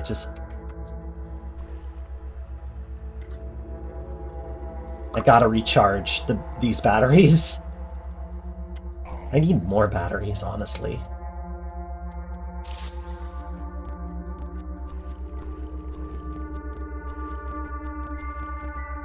Really? Come on now.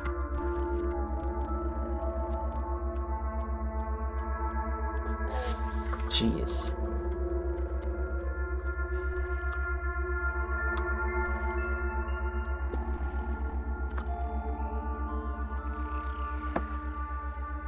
Famished. It's true, I am famished.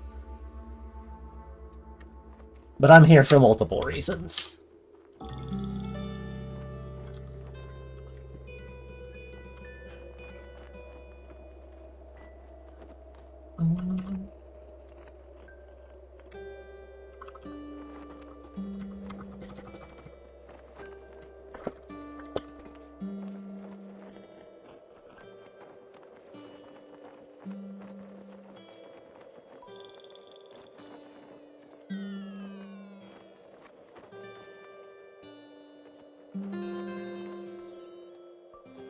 It feels wrong to sell it. Ooh-hoo-hoo! Ah! Ah-hoo! Oh man, I mispronounced that. But I'll keep that bow for later, I think. Oh, another Zirsa. Chill stream, good stream. I'm glad you enjoyed this stream. Let's go ahead and get that water. And let's take a little detour. Oh no, first let's eat some apple knots. What is that bow thing? That is a name. It's just a short bow, but we named it. Yeah. We named it after we gave it a baboon name.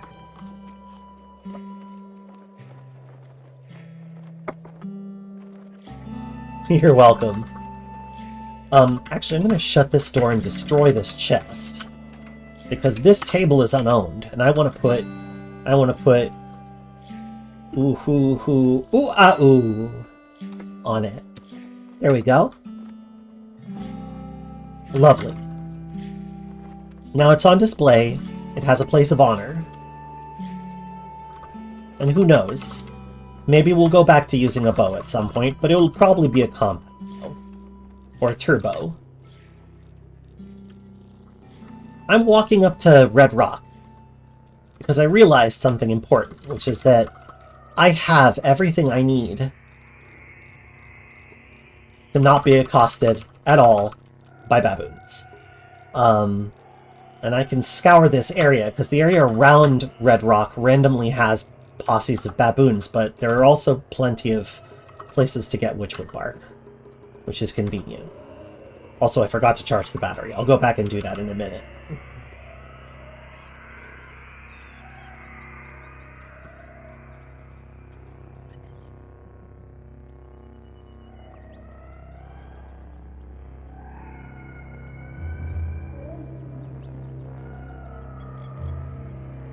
What? What key? Oh, what key queues an entire stack of items? Yes, it is, in fact, enter. Kay has to log some bugs related to the enter key, actually.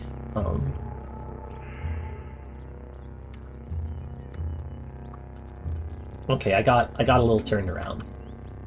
It happens. Ooh, an area with things in it. Well, let's head back. I didn't find much. Didn't necessarily expect to find much. We could go the easy way. But it's less likely to have cool stuff.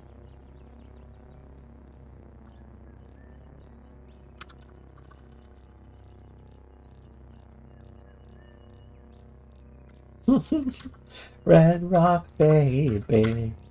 Red rock, baby, red rock.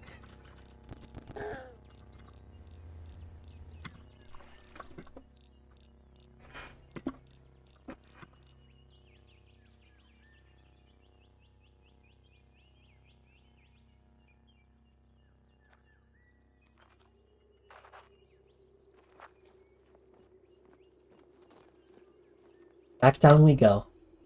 Oh no, wait. Battery.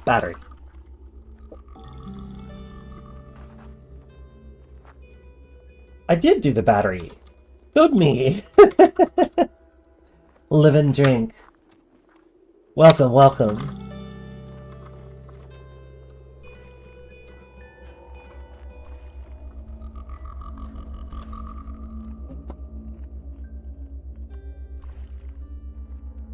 Okay, here we are. Waterlogged tunnel, 4 strata deep.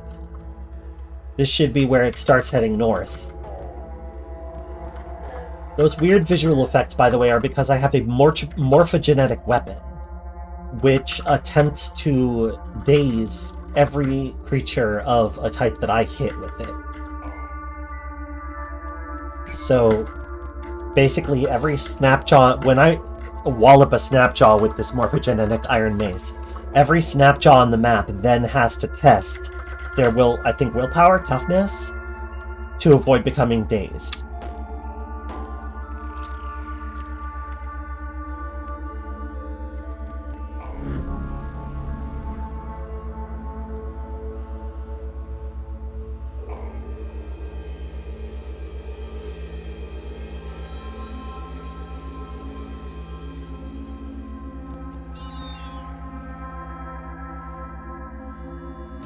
Opie, that's a lot.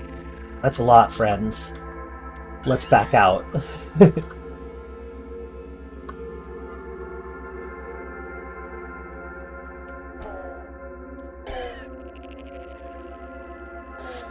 It's kind of neat how, like... there it is.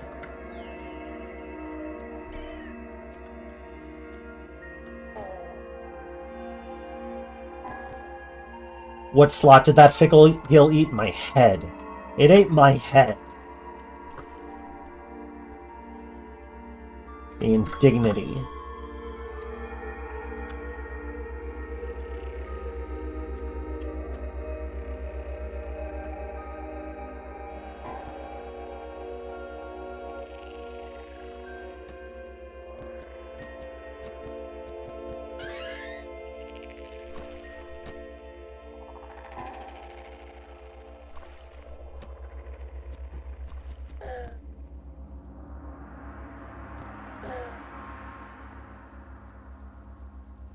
Sturdy nullworm skull.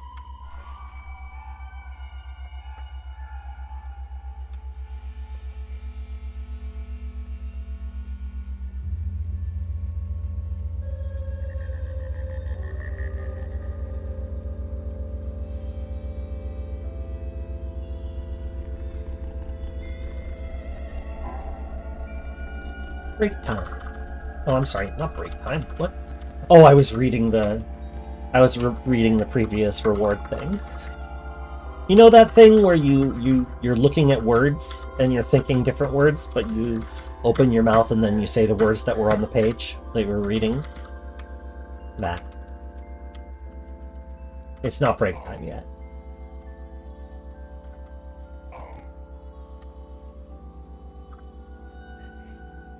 Engraved, you say? Plan of worms. Murdering someone by trapping him in a miniature glacier. Whoa, what's with the sudden what's with the sudden storm?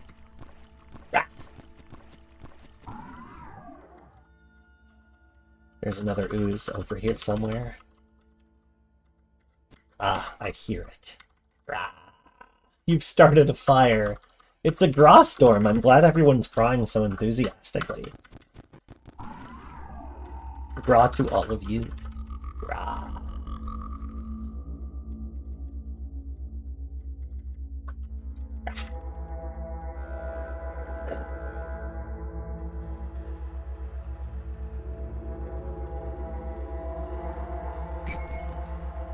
Oh, Kudzu symbiote.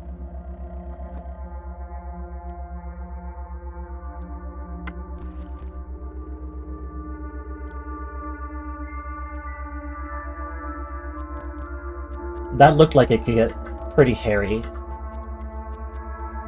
Which is the opposite of dirty hairy.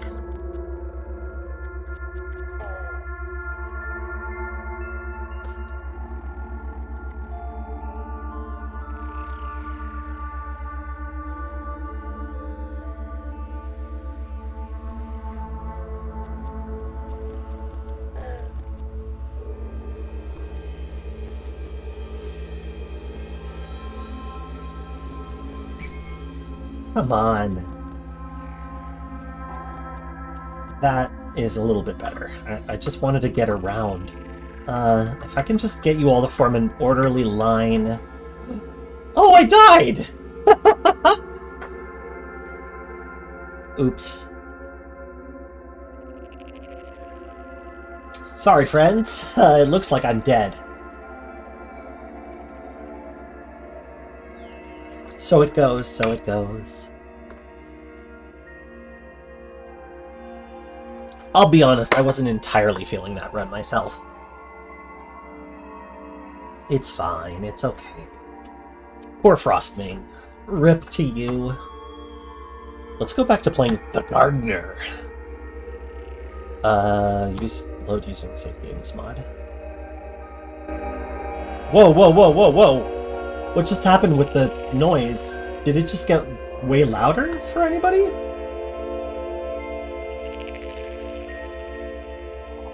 I had a geomagnetic disc, yeah.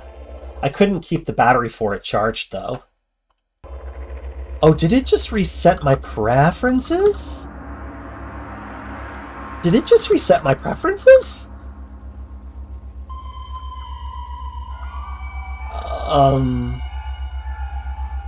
It reset all my preferences. Why would you do such a thing?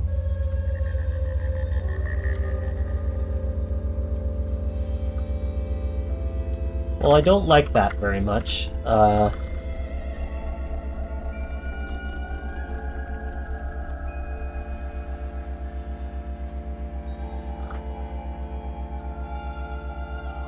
Why would that happen?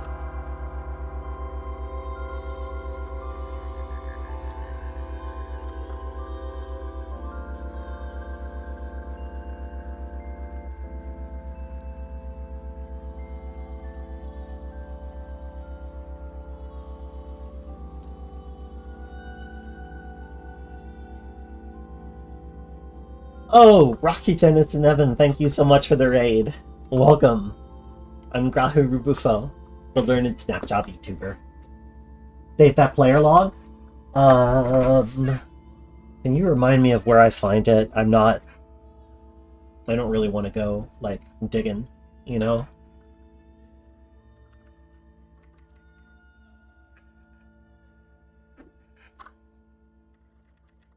So what was the gardener up to when we last checked in? I'm going to go ahead and step into the stilt for a moment. Yeah. What was the gardener up to? We had an electro bowl. What's this? This is Caves of Qud. Oh, Birdie suggested something before we reloaded? Okay, let me, I'll do that. Since, you know, like, everything's acting very strangely. Let me turn on mods, turn on Clever Girl again.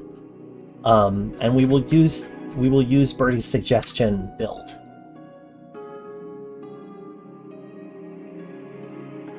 Snapjaw friend. That's true, the gardener does in fact have a Snapjaw following them around. Let's see. Character built from the library. Enter code. Birdies. Oh no, this isn't the name, that's the build code.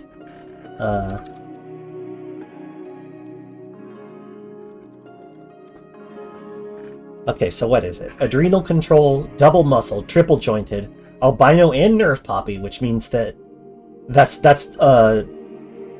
usually you're only allowed one defect, so this is slightly off the beaten path. And time dilation. Fascinating. So go fast. A very go fast build. Ego 14. Interesting. Low intelligence. Not a kind of character I typically play, which is fine. I want to pick a pet though. I'm gonna take a pet with me. Let's choose S-Bear, the bear who's an Esper. These pets are available if you join the Patreon.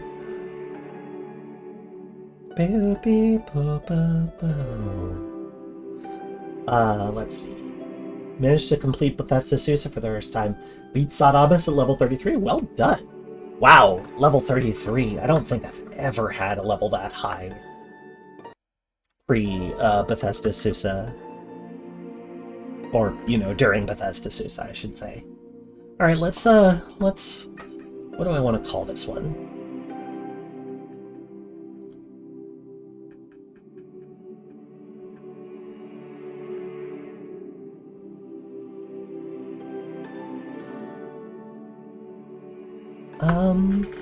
The Marauder. Very flexible, very muscular, very fast.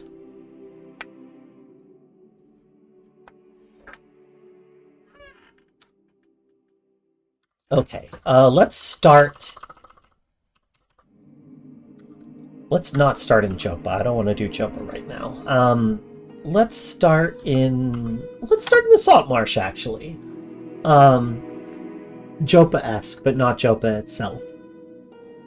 Is Sadamus technically considered an eater? I think Sadamus would count as an eater, since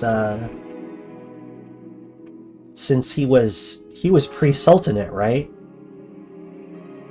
I think he was before the Qud Sultanate. I'm pretty sure. So yeah, he'd be an eater, but also he's not the only eater still alive. Just putting that out there.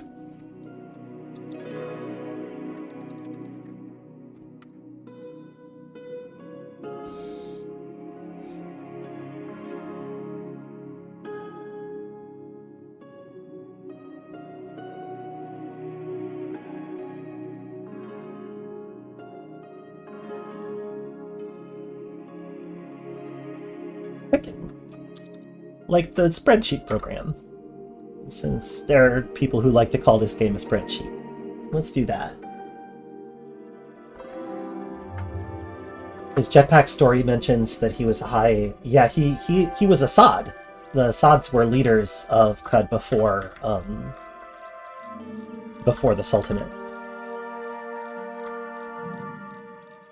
In fact,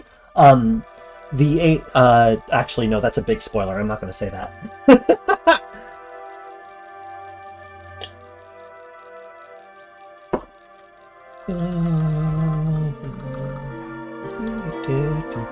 Hopper Sparking Beetle figurine. Cool. Almost got hidden deep lore. It's available. People know it. This isn't a game secret. It's just a very, very late game spoiler. And I don't want to do that to you. So this place is into Beetles, I guess. Baked meat with apple brisket is their village dish. Whenever you take damage, there's an 8% chance you heal the full 15% of the time. That's a pretty good starting meal. Like, that's pretty good. Another way of... Do they even synthesize cytokinins? History of Tatum. Is the spoiler revealed in the main quest, or is it hidden in the book? There is... I mean, like the connect... Okay, so the connection between, like, Sod and Sultan, and kind of the timeline there is one... oh, hang on a second. Oh, sorry. I keep forgetting that because all my stuff is done, I have to reactivate play music while the game window is in the background, which is annoying.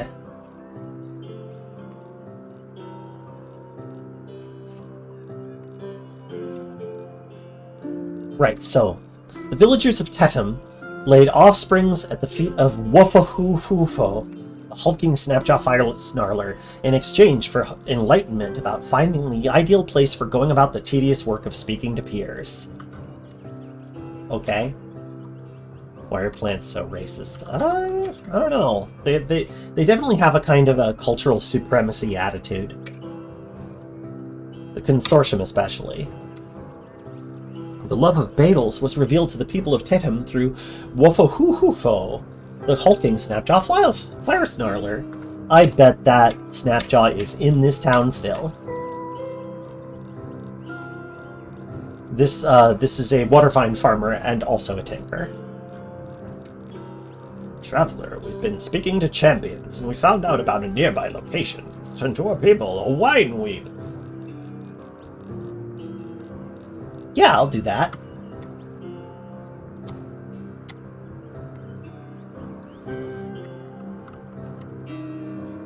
Are you the warden? Oh, that's really sad. You've got antlers, but come on. That said, we're gonna share water and I will never harm you. Warden Cernus. Okay, that'll do. Apothecary friend. Sage Kishigir. That's a worm name. Unless it's you. Nope, Mayoro Un. That's how you pronounce Beetles? I have always pronounced it like you would beetle. How do you pronounce... I pronounce them Barathrum and Barathrumites.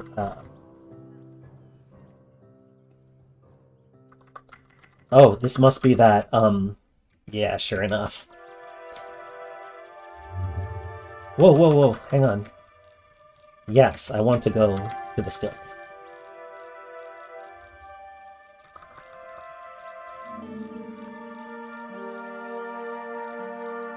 Oh, no, it's you. Okay, sure. Oh, you are the village elder. Oh, you're like Irudad, both the apothecary and the mayor. Welcome back, Ember. Good to see you. Alright. The location of Shubar. So this Snapjaw is a big deal, I guess.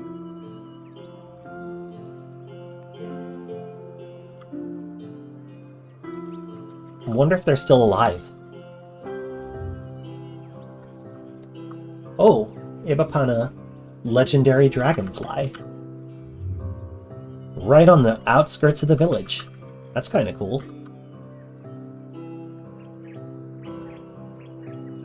Sploosh.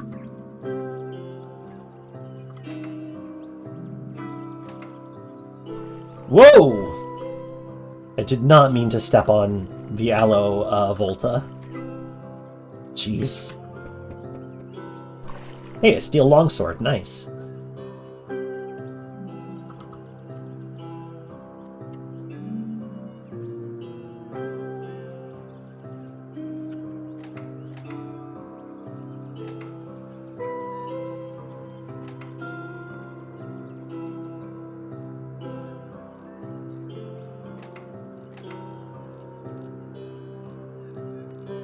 Sharp steel longsword. Wow. I gotta admit, that's just gonna be better than using an axe right now. Like, we have axe abilities, but, like, having, I don't know, an acid weep. Okay, alright. Wow. This is very interesting. Oh boy.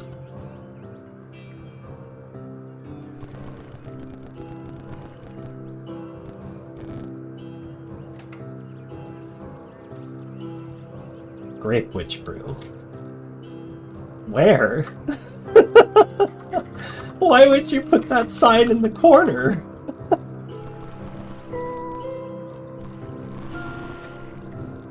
Okay, nothing of interest there.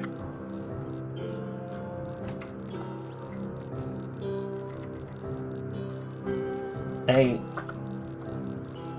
can't... I feel like there's something I'm missing here.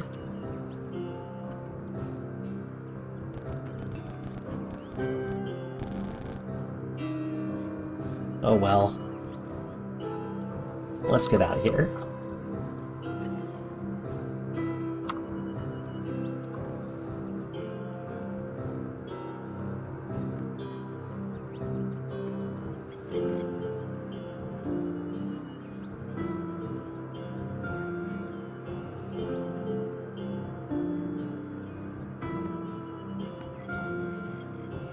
I believe in you, Ember. You can make that collection happen and work. Do I have all 3 quests? I do. I might as well take a look around where I am. Oh, and we're right next to the desert. That's really interesting. Where's the other place? Shoebar. Okay, so what's that? That's Shoebar. And this, the Alumnarod Crescent. Oh, a lair. Sure, let's take a look. I'm happy to help you unanxiety yourself. Remember, please come hang out and chill.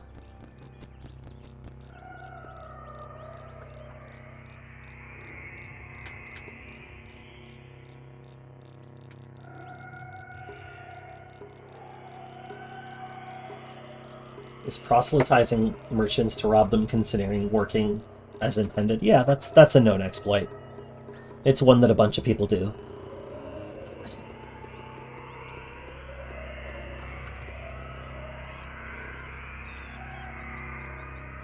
There are a lot of exploits that this game has.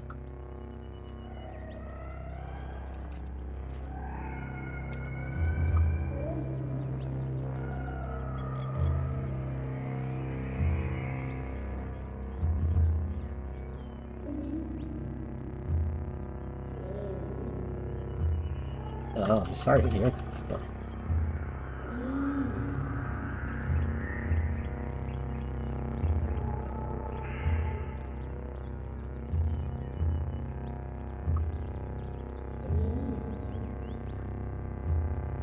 Is this exploit intended to be patched out sometime in the future, or are you folks cool with it? Asks Pizzarugi. I don't have a comment on that. I don't know. Maybe it'll get brought up.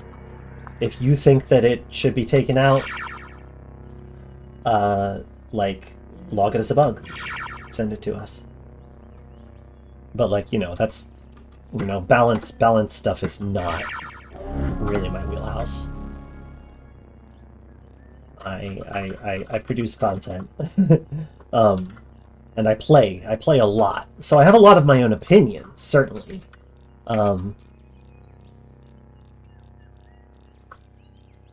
But as for actual intentions, that's something that's more proselytizing chant.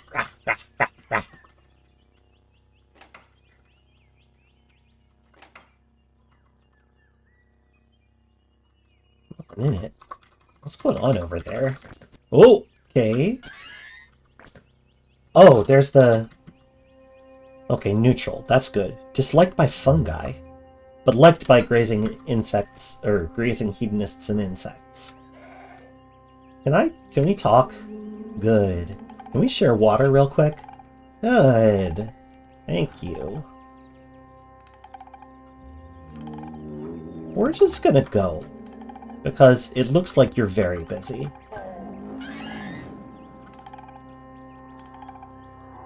Oh no, S-Bear! I gotta get out of here. That sucks. Yeah, no, I appreciate you logging it. Like, you know, it's often worth it to, like, if something seems like a particularly obvious, easy, or like inevitable exploit, like exploits that you really have to go out of your way to do are not as much of a thing that any of us are worried about. Because if you are willing to invest a tremendous amount of time, there are basically infinite ways to break Caves of Qud. And that's not really a problem. But if one is so easy or so advantageous that not doing it, like, that doing it becomes a necessary part of the meta, that's a problem, in my opinion. I can't speak for the leads, I can only speak for myself.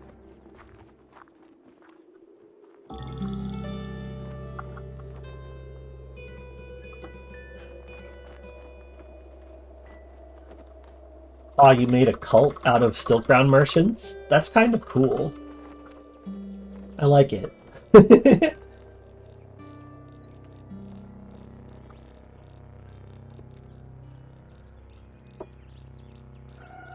You can get proselytized early in character creation, but being able to actually proselytize merchants is another matter. They are not typically easy to just proselytize. Like, you have to be reasonably advanced before that works. Like, you can't just have proselytize and then it works on everybody. That's, you know, not how it works. Did I already... I already checked... Yeah, okay, I already checked the North Shrine. So let's go to the Allenrod Crescent.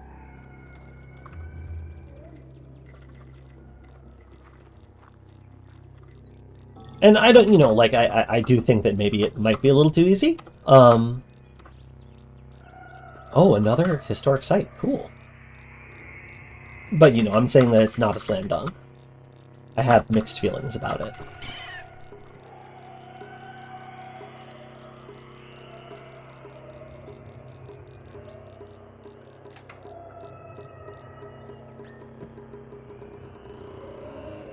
Because the thing about Qud is that amassing huge amounts of wealth eventually becomes more inconvenient than it is powerful.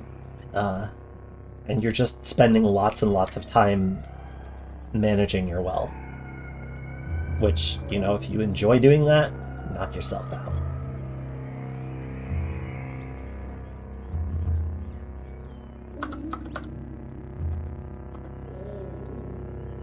Okay, so what was I asked to do here?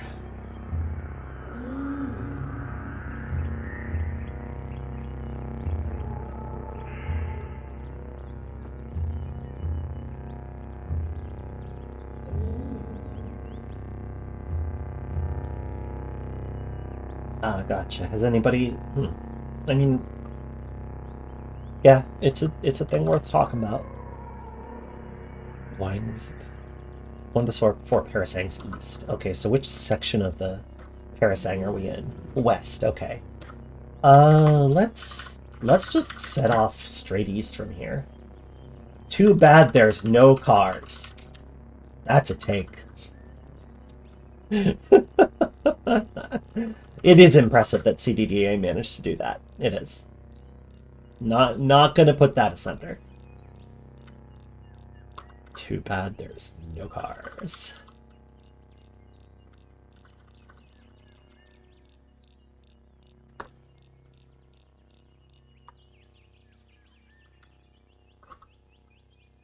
Oh man, we've reached the cave. They stink.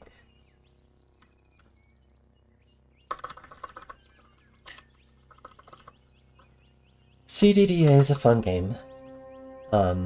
Oh, I found ruins? Oops. My bad.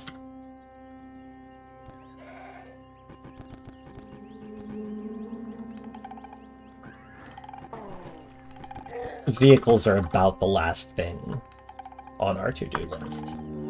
And it's a very, very long to-do list. That's true. If you just get motorized treads, you are the car.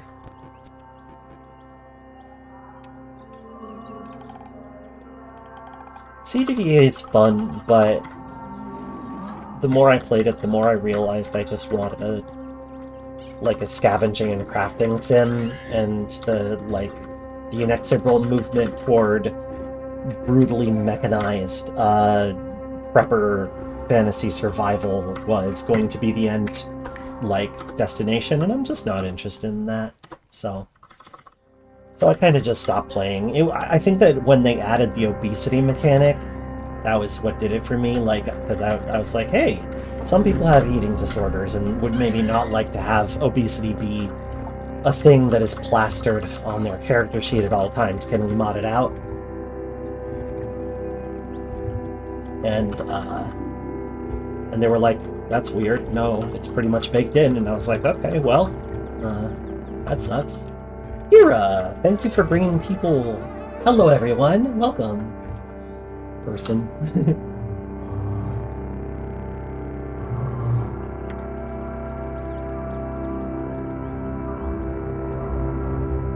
Hello, hello.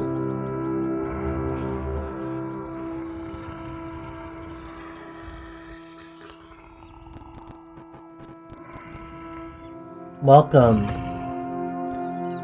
We were doing a beginner-friendly stream, but you know, it's gone toward the end, so now we're kind of just shooting the breeze.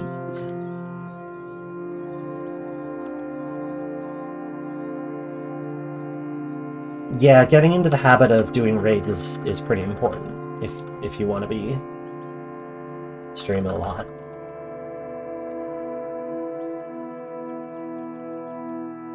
Yeah, take that breeze.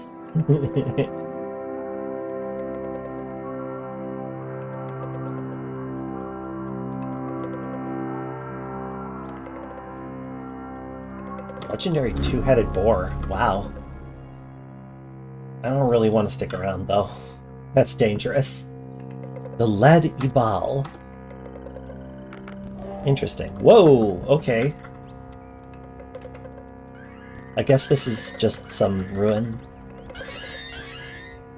I'm gonna let things resolve in here and see what's over here. Brass, not Hamish. A lot of ruins in this area, huh? Ouch. I wouldn't want to stick around either. Their conversations tend to be a bore. Okay. It's time to actually use my abilities the way that they were meant to be used. Let's activate our time dilation. Let's do time dilation and release adrenaline to V. So let's start with that. And then let's do time dilation.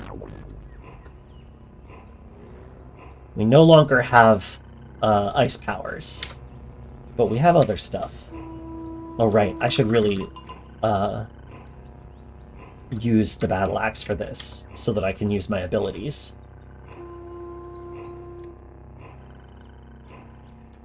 Dismember. Oh, boy. Make it so that I can escape. Somehow. Maybe.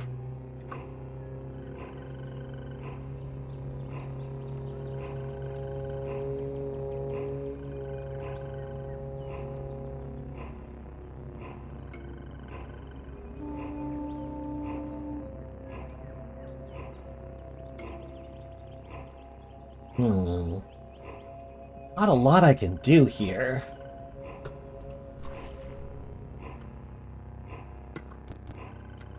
That's just more critters than I think I was prepared for. But we might still be able to get out of this. Let's find out. Oh, I didn't buy any bark? Boy, I was really out of it, huh? So it goes. So it goes. So it goes. That's okay. We'll start over. We'll try this one again.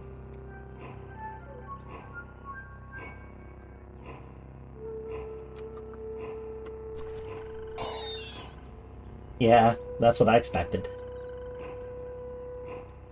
That's okay.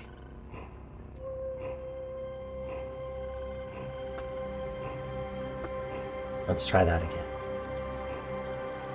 Although actually, hey Tillyheart, you still here? You want me to do a Zappy Tappy build? I could do a Zappy Tappy build. Do another Currentor. My Currentor build.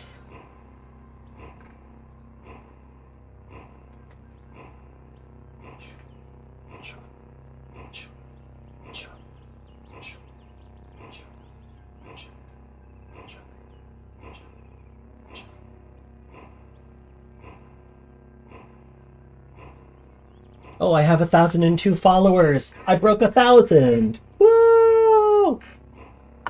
Woo! Happy 1,000 to me! Any advice on how to make an Esper? Don't tank any of your stats.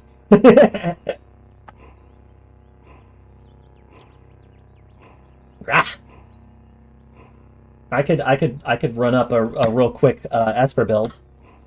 Could do a tough Esper, a fighting Esper.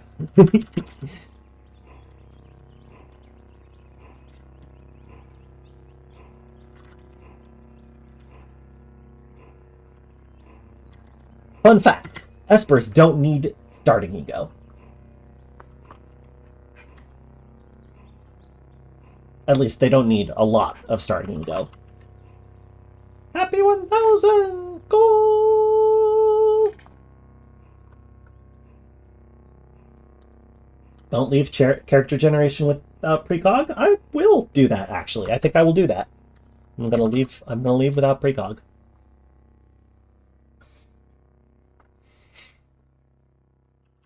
Let's go ahead and do more agility, more toughness. In the land of the RNG, precog is king. I don't recognize hierarchies.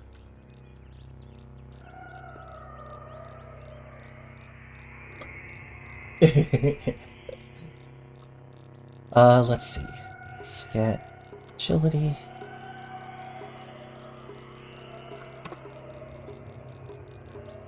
We're gonna be an Esper. We're gonna take...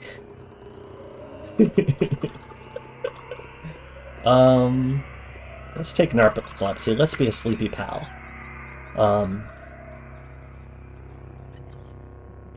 Let's see.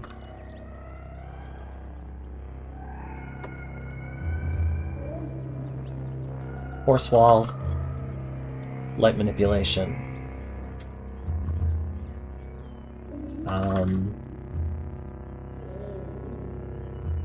Psychometry. And let's do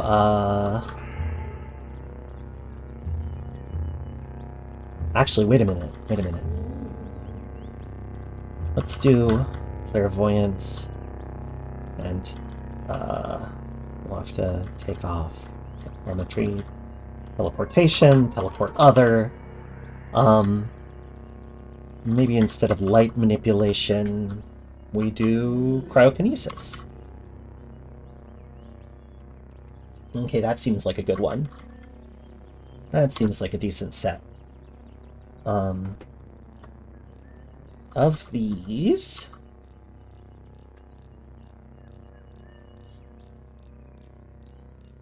being a pilgrim sounds kind of cool, actually.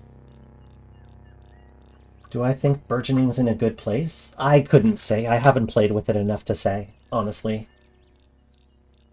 So this is not the easiest build that I could have gone with, but I think that it'll be fun, and it will be survivable. It is a tough build.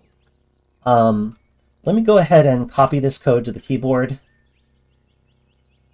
and pasting it in here. Okay.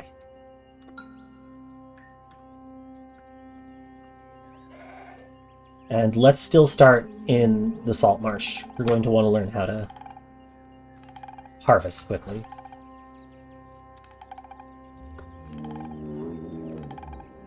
The thing about starting ego is that there's so much equipment that gives ego buffs by the late game, and the same is not necessarily true for other attributes. That's true. There is strength and agility boosters, but other stuff not that frequent. That predicates getting to the late game, which is not a given. It is not a given for most people, no. Let's still be glittering. But let's be glittering and call ourselves...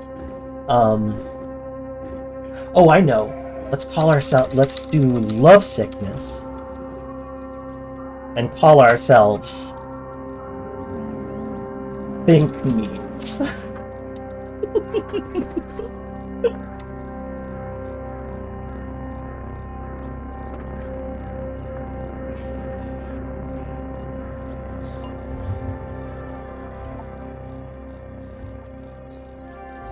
Here we are. Our name is Think Meats, and we're here to make friends. Hey there, Warden Huipapoten.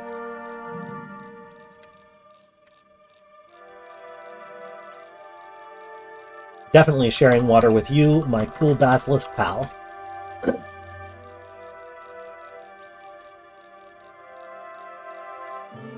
Yeah, you can use shaders on your name. Narf also made a little mod so that you don't have to, like, type it in. And it's more reasonable. Peace, friend. Oh, okay. Hang on a second, I need to check my messages real quick.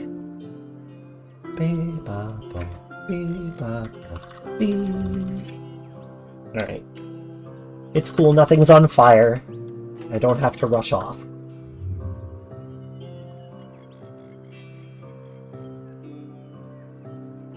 Speaking to augurs,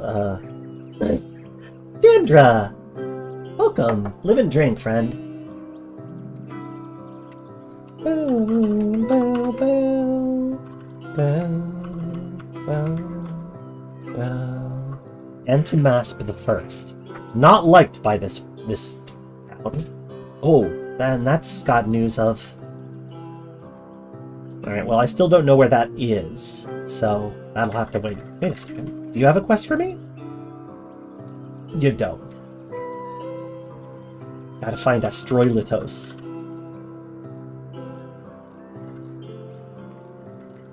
Post-therapy couch time. Yeah, that's an important thing. You gotta take care.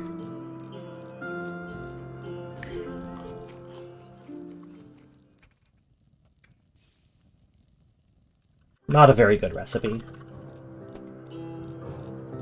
Nothing's on fire would be a good Isakari name. Yeah, kinda. Oh, you're the one. The lair of Madolfonsteina Oak. Free the Bolt. Legendary Glove Pad. Yeah, sure. Sounds good. Alright, we've got our marching orders here. The Godly Woven Basket, and a Snapjaw Fort.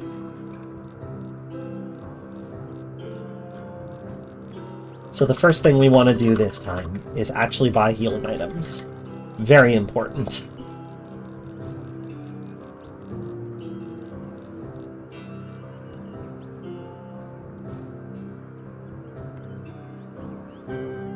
What are my abilities again? Okay, Clairvoyance, which let's set that to...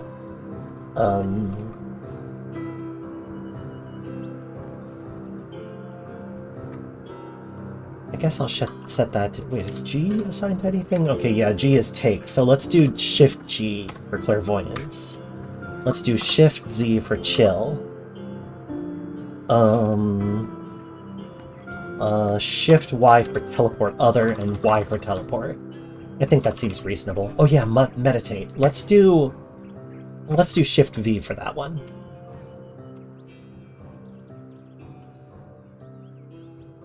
Kayaku Kaya is a nice track, but my favorite in the game is definitely Ezra. The Ezra music is my favorite by a long shot. That said, I also really like Lazarus, which is the theme for Bethesda Susa. That's my second favorite.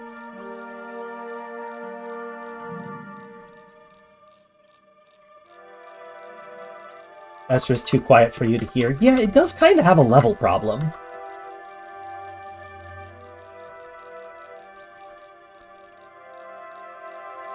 I'm not gonna try to steal that. Really tasty paella? That sounds wonderful. Chorizo sausage and eggplants. Nice.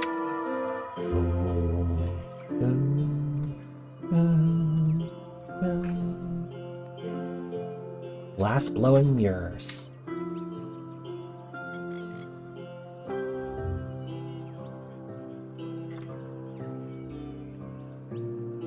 Oh no! Somebody noticed. Bye! No! Ah! Ah! Ah! No! Actually, I don't have to be doing this. I can just teleport you away. Oh no, I started meditating instead. I have to get these straight.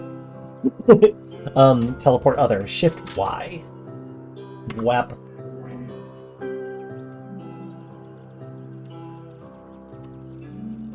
I don't have any good advice about the Alchemist. I tend to just try to destroy all nearby enemies with prejudice, and if there are ones nearby and I can't get the Alchemist away from them, I leave the floor and wait for a while.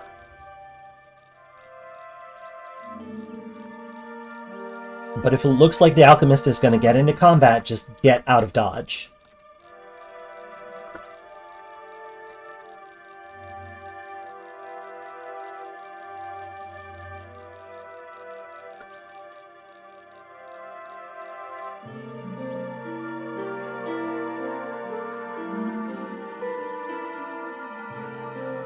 Okay, let me go. I need to wander around a little bit,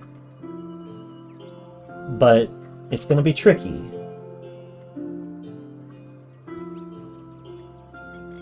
Because we're very squishy, and we don't have much in the way of AV yet. So we're just going to walk around the salt marshes on foot. Oh, actually, I should see where we're going. Up there? Really? Must be a parasang south, I hope. Yes, 3 to 7 parasangs south of Yiru-Shwobas Burrow. The other one is recover Prismatic Sun Antismask Gift at Unek Morass. Unek Morass is a swell name.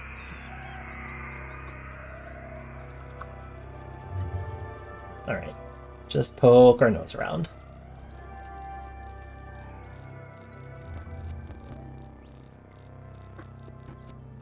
Be freezing.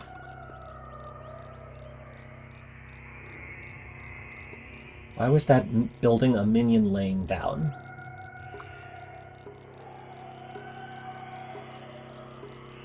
I'm trying to find this minion you speak of.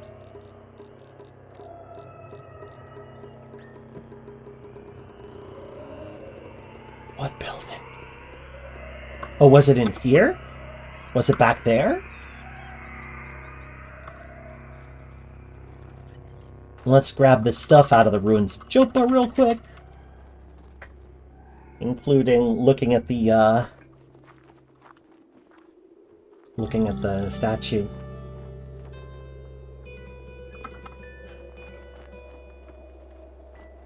Chef Clinton's the lands of the Gaia. Oh, there was a big building I was in a couple of minutes ago. It looked like a minion lying down. Maybe? I don't know. Probably was a building. Ilipa. There he lost his prized Luckicus Equine's gift to a local thief. Oh ho ho ho! Sheva Spring. And we get a relic quest as well. Nice. Good bonus. Oh, it's just up there, huh? Not so bad.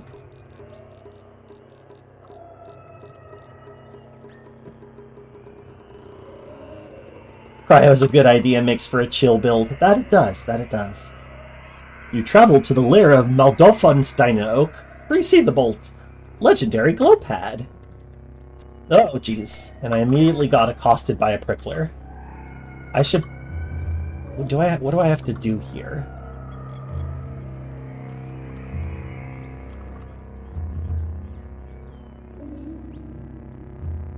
put something in the godly woven basket. So I need to find out where that is. It's probably in the lair, which I don't love, but... One day you will travel to the Purple City? No, you won't. No, you won't, because it's about to be replaced. The Deathlands are being replaced by other things. Oh, goggles. I will put these on. I'm sure they do something. Hello?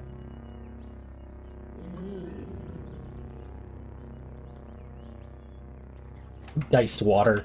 Yeah, Qud is not afraid to be weird.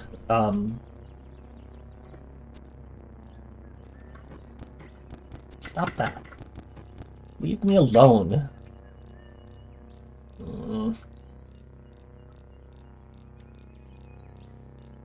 Okay, here's how we're going to do this. First of all, I'm going to teleport this Joker away. That's not teleporting away. That's teleporting right here. Alright, well, let's use clairvoyance to look around. Okay, nothing terribly interesting over there, but it gives me a little bit of a better idea of what the layout here is. Ow.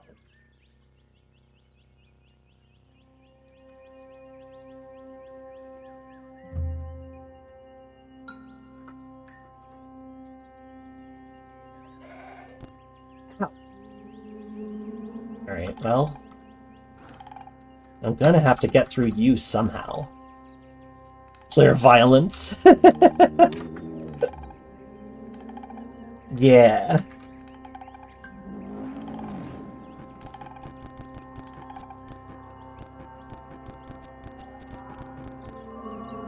Wow, I won, eventually.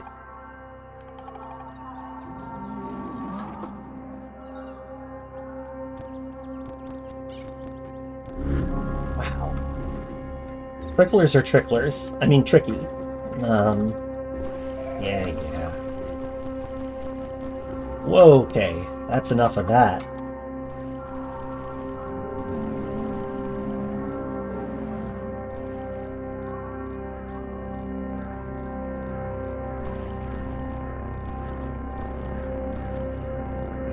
Tricklers.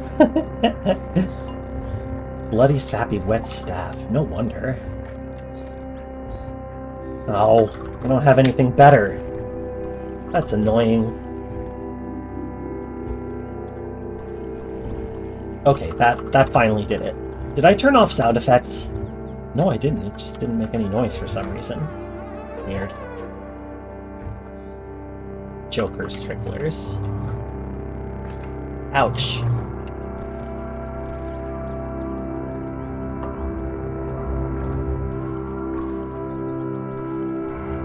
Maybe I come back later.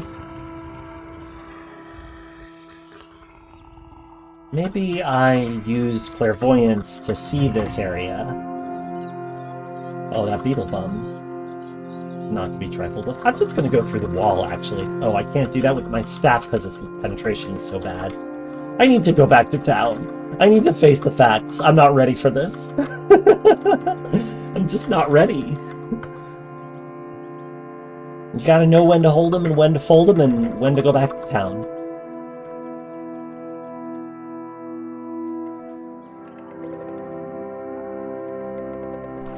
Trickler treat.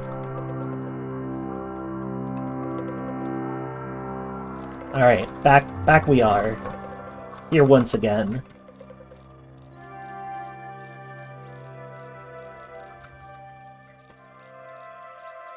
Hey, friend. I found some things. Wait, what is that small metal box? Is that... Oh, that's the droid scrambler. Right.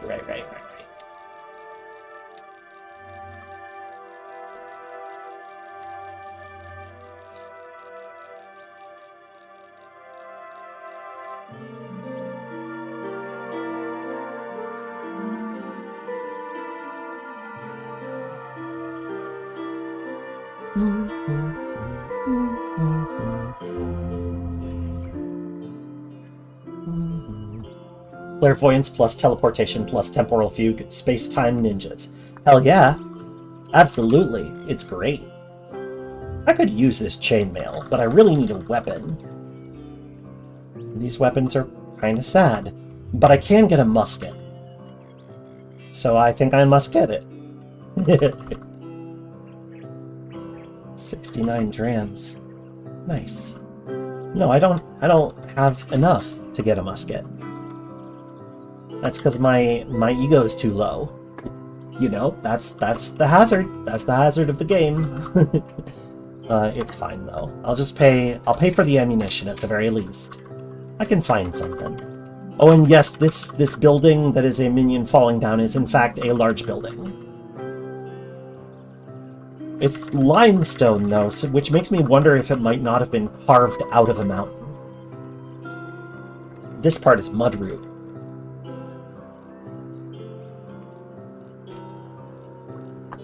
Alright, I clearly need to get some kind of weaponry before I head back over there, so I'm gonna look for some Snapjaw bandits.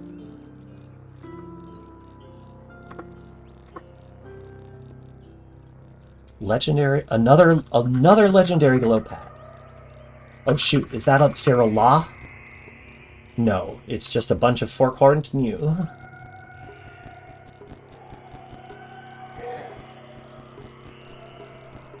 Unless it's both. Ooh, a Lover's Blossom.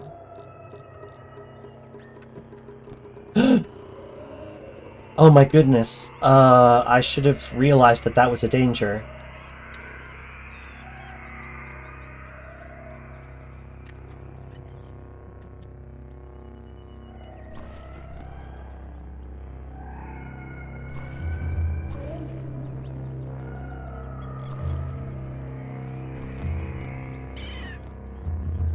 Oh boy.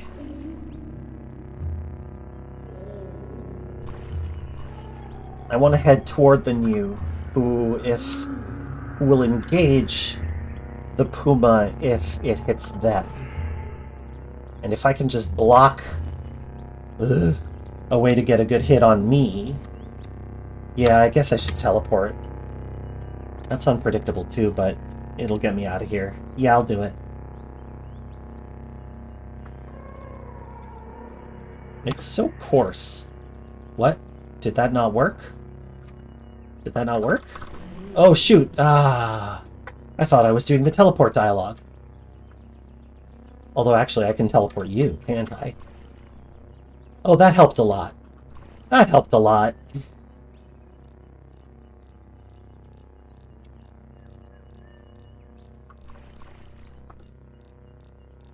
And there's another one.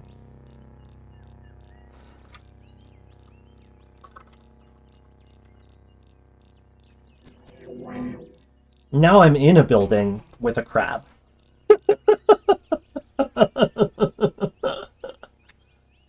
Well, that's not how this was supposed to go. And now I'm confused. Oh boy. Good night, Rosemary Meatballs. Thank you for coming.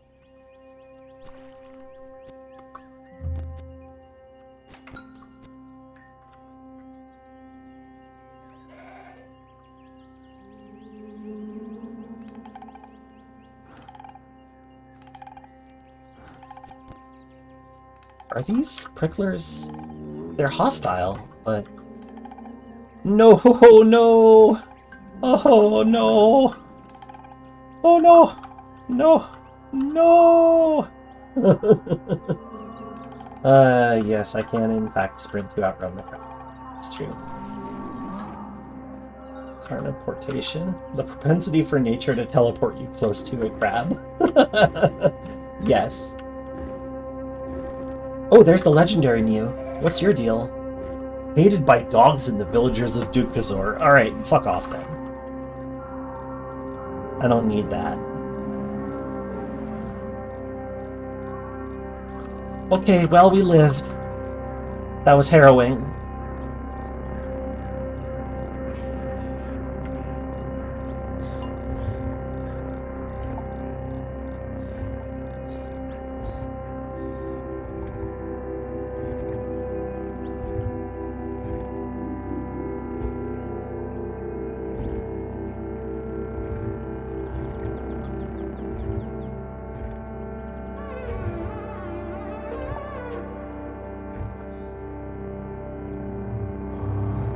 Oh, it's 5.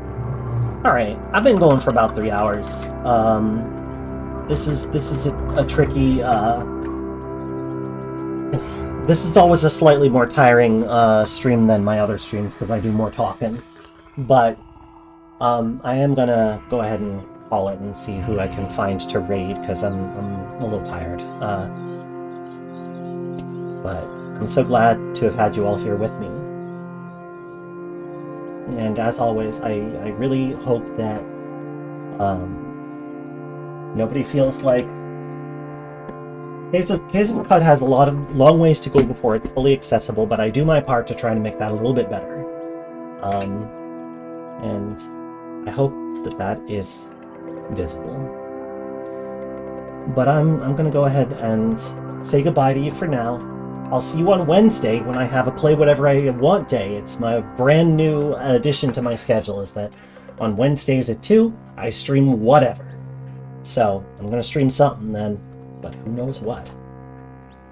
Let me see who else on.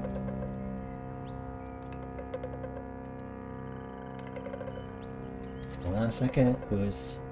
No, that's not it.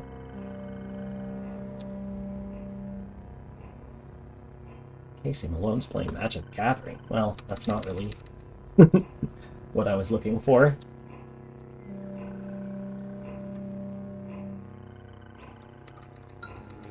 Alright, well, why don't I go ahead and send you all over to Hi Tuesday, who is a pretty cool cat, who's playing Mahjong right now. Just a friendly person. Voice actor. So yeah, let's go say hello.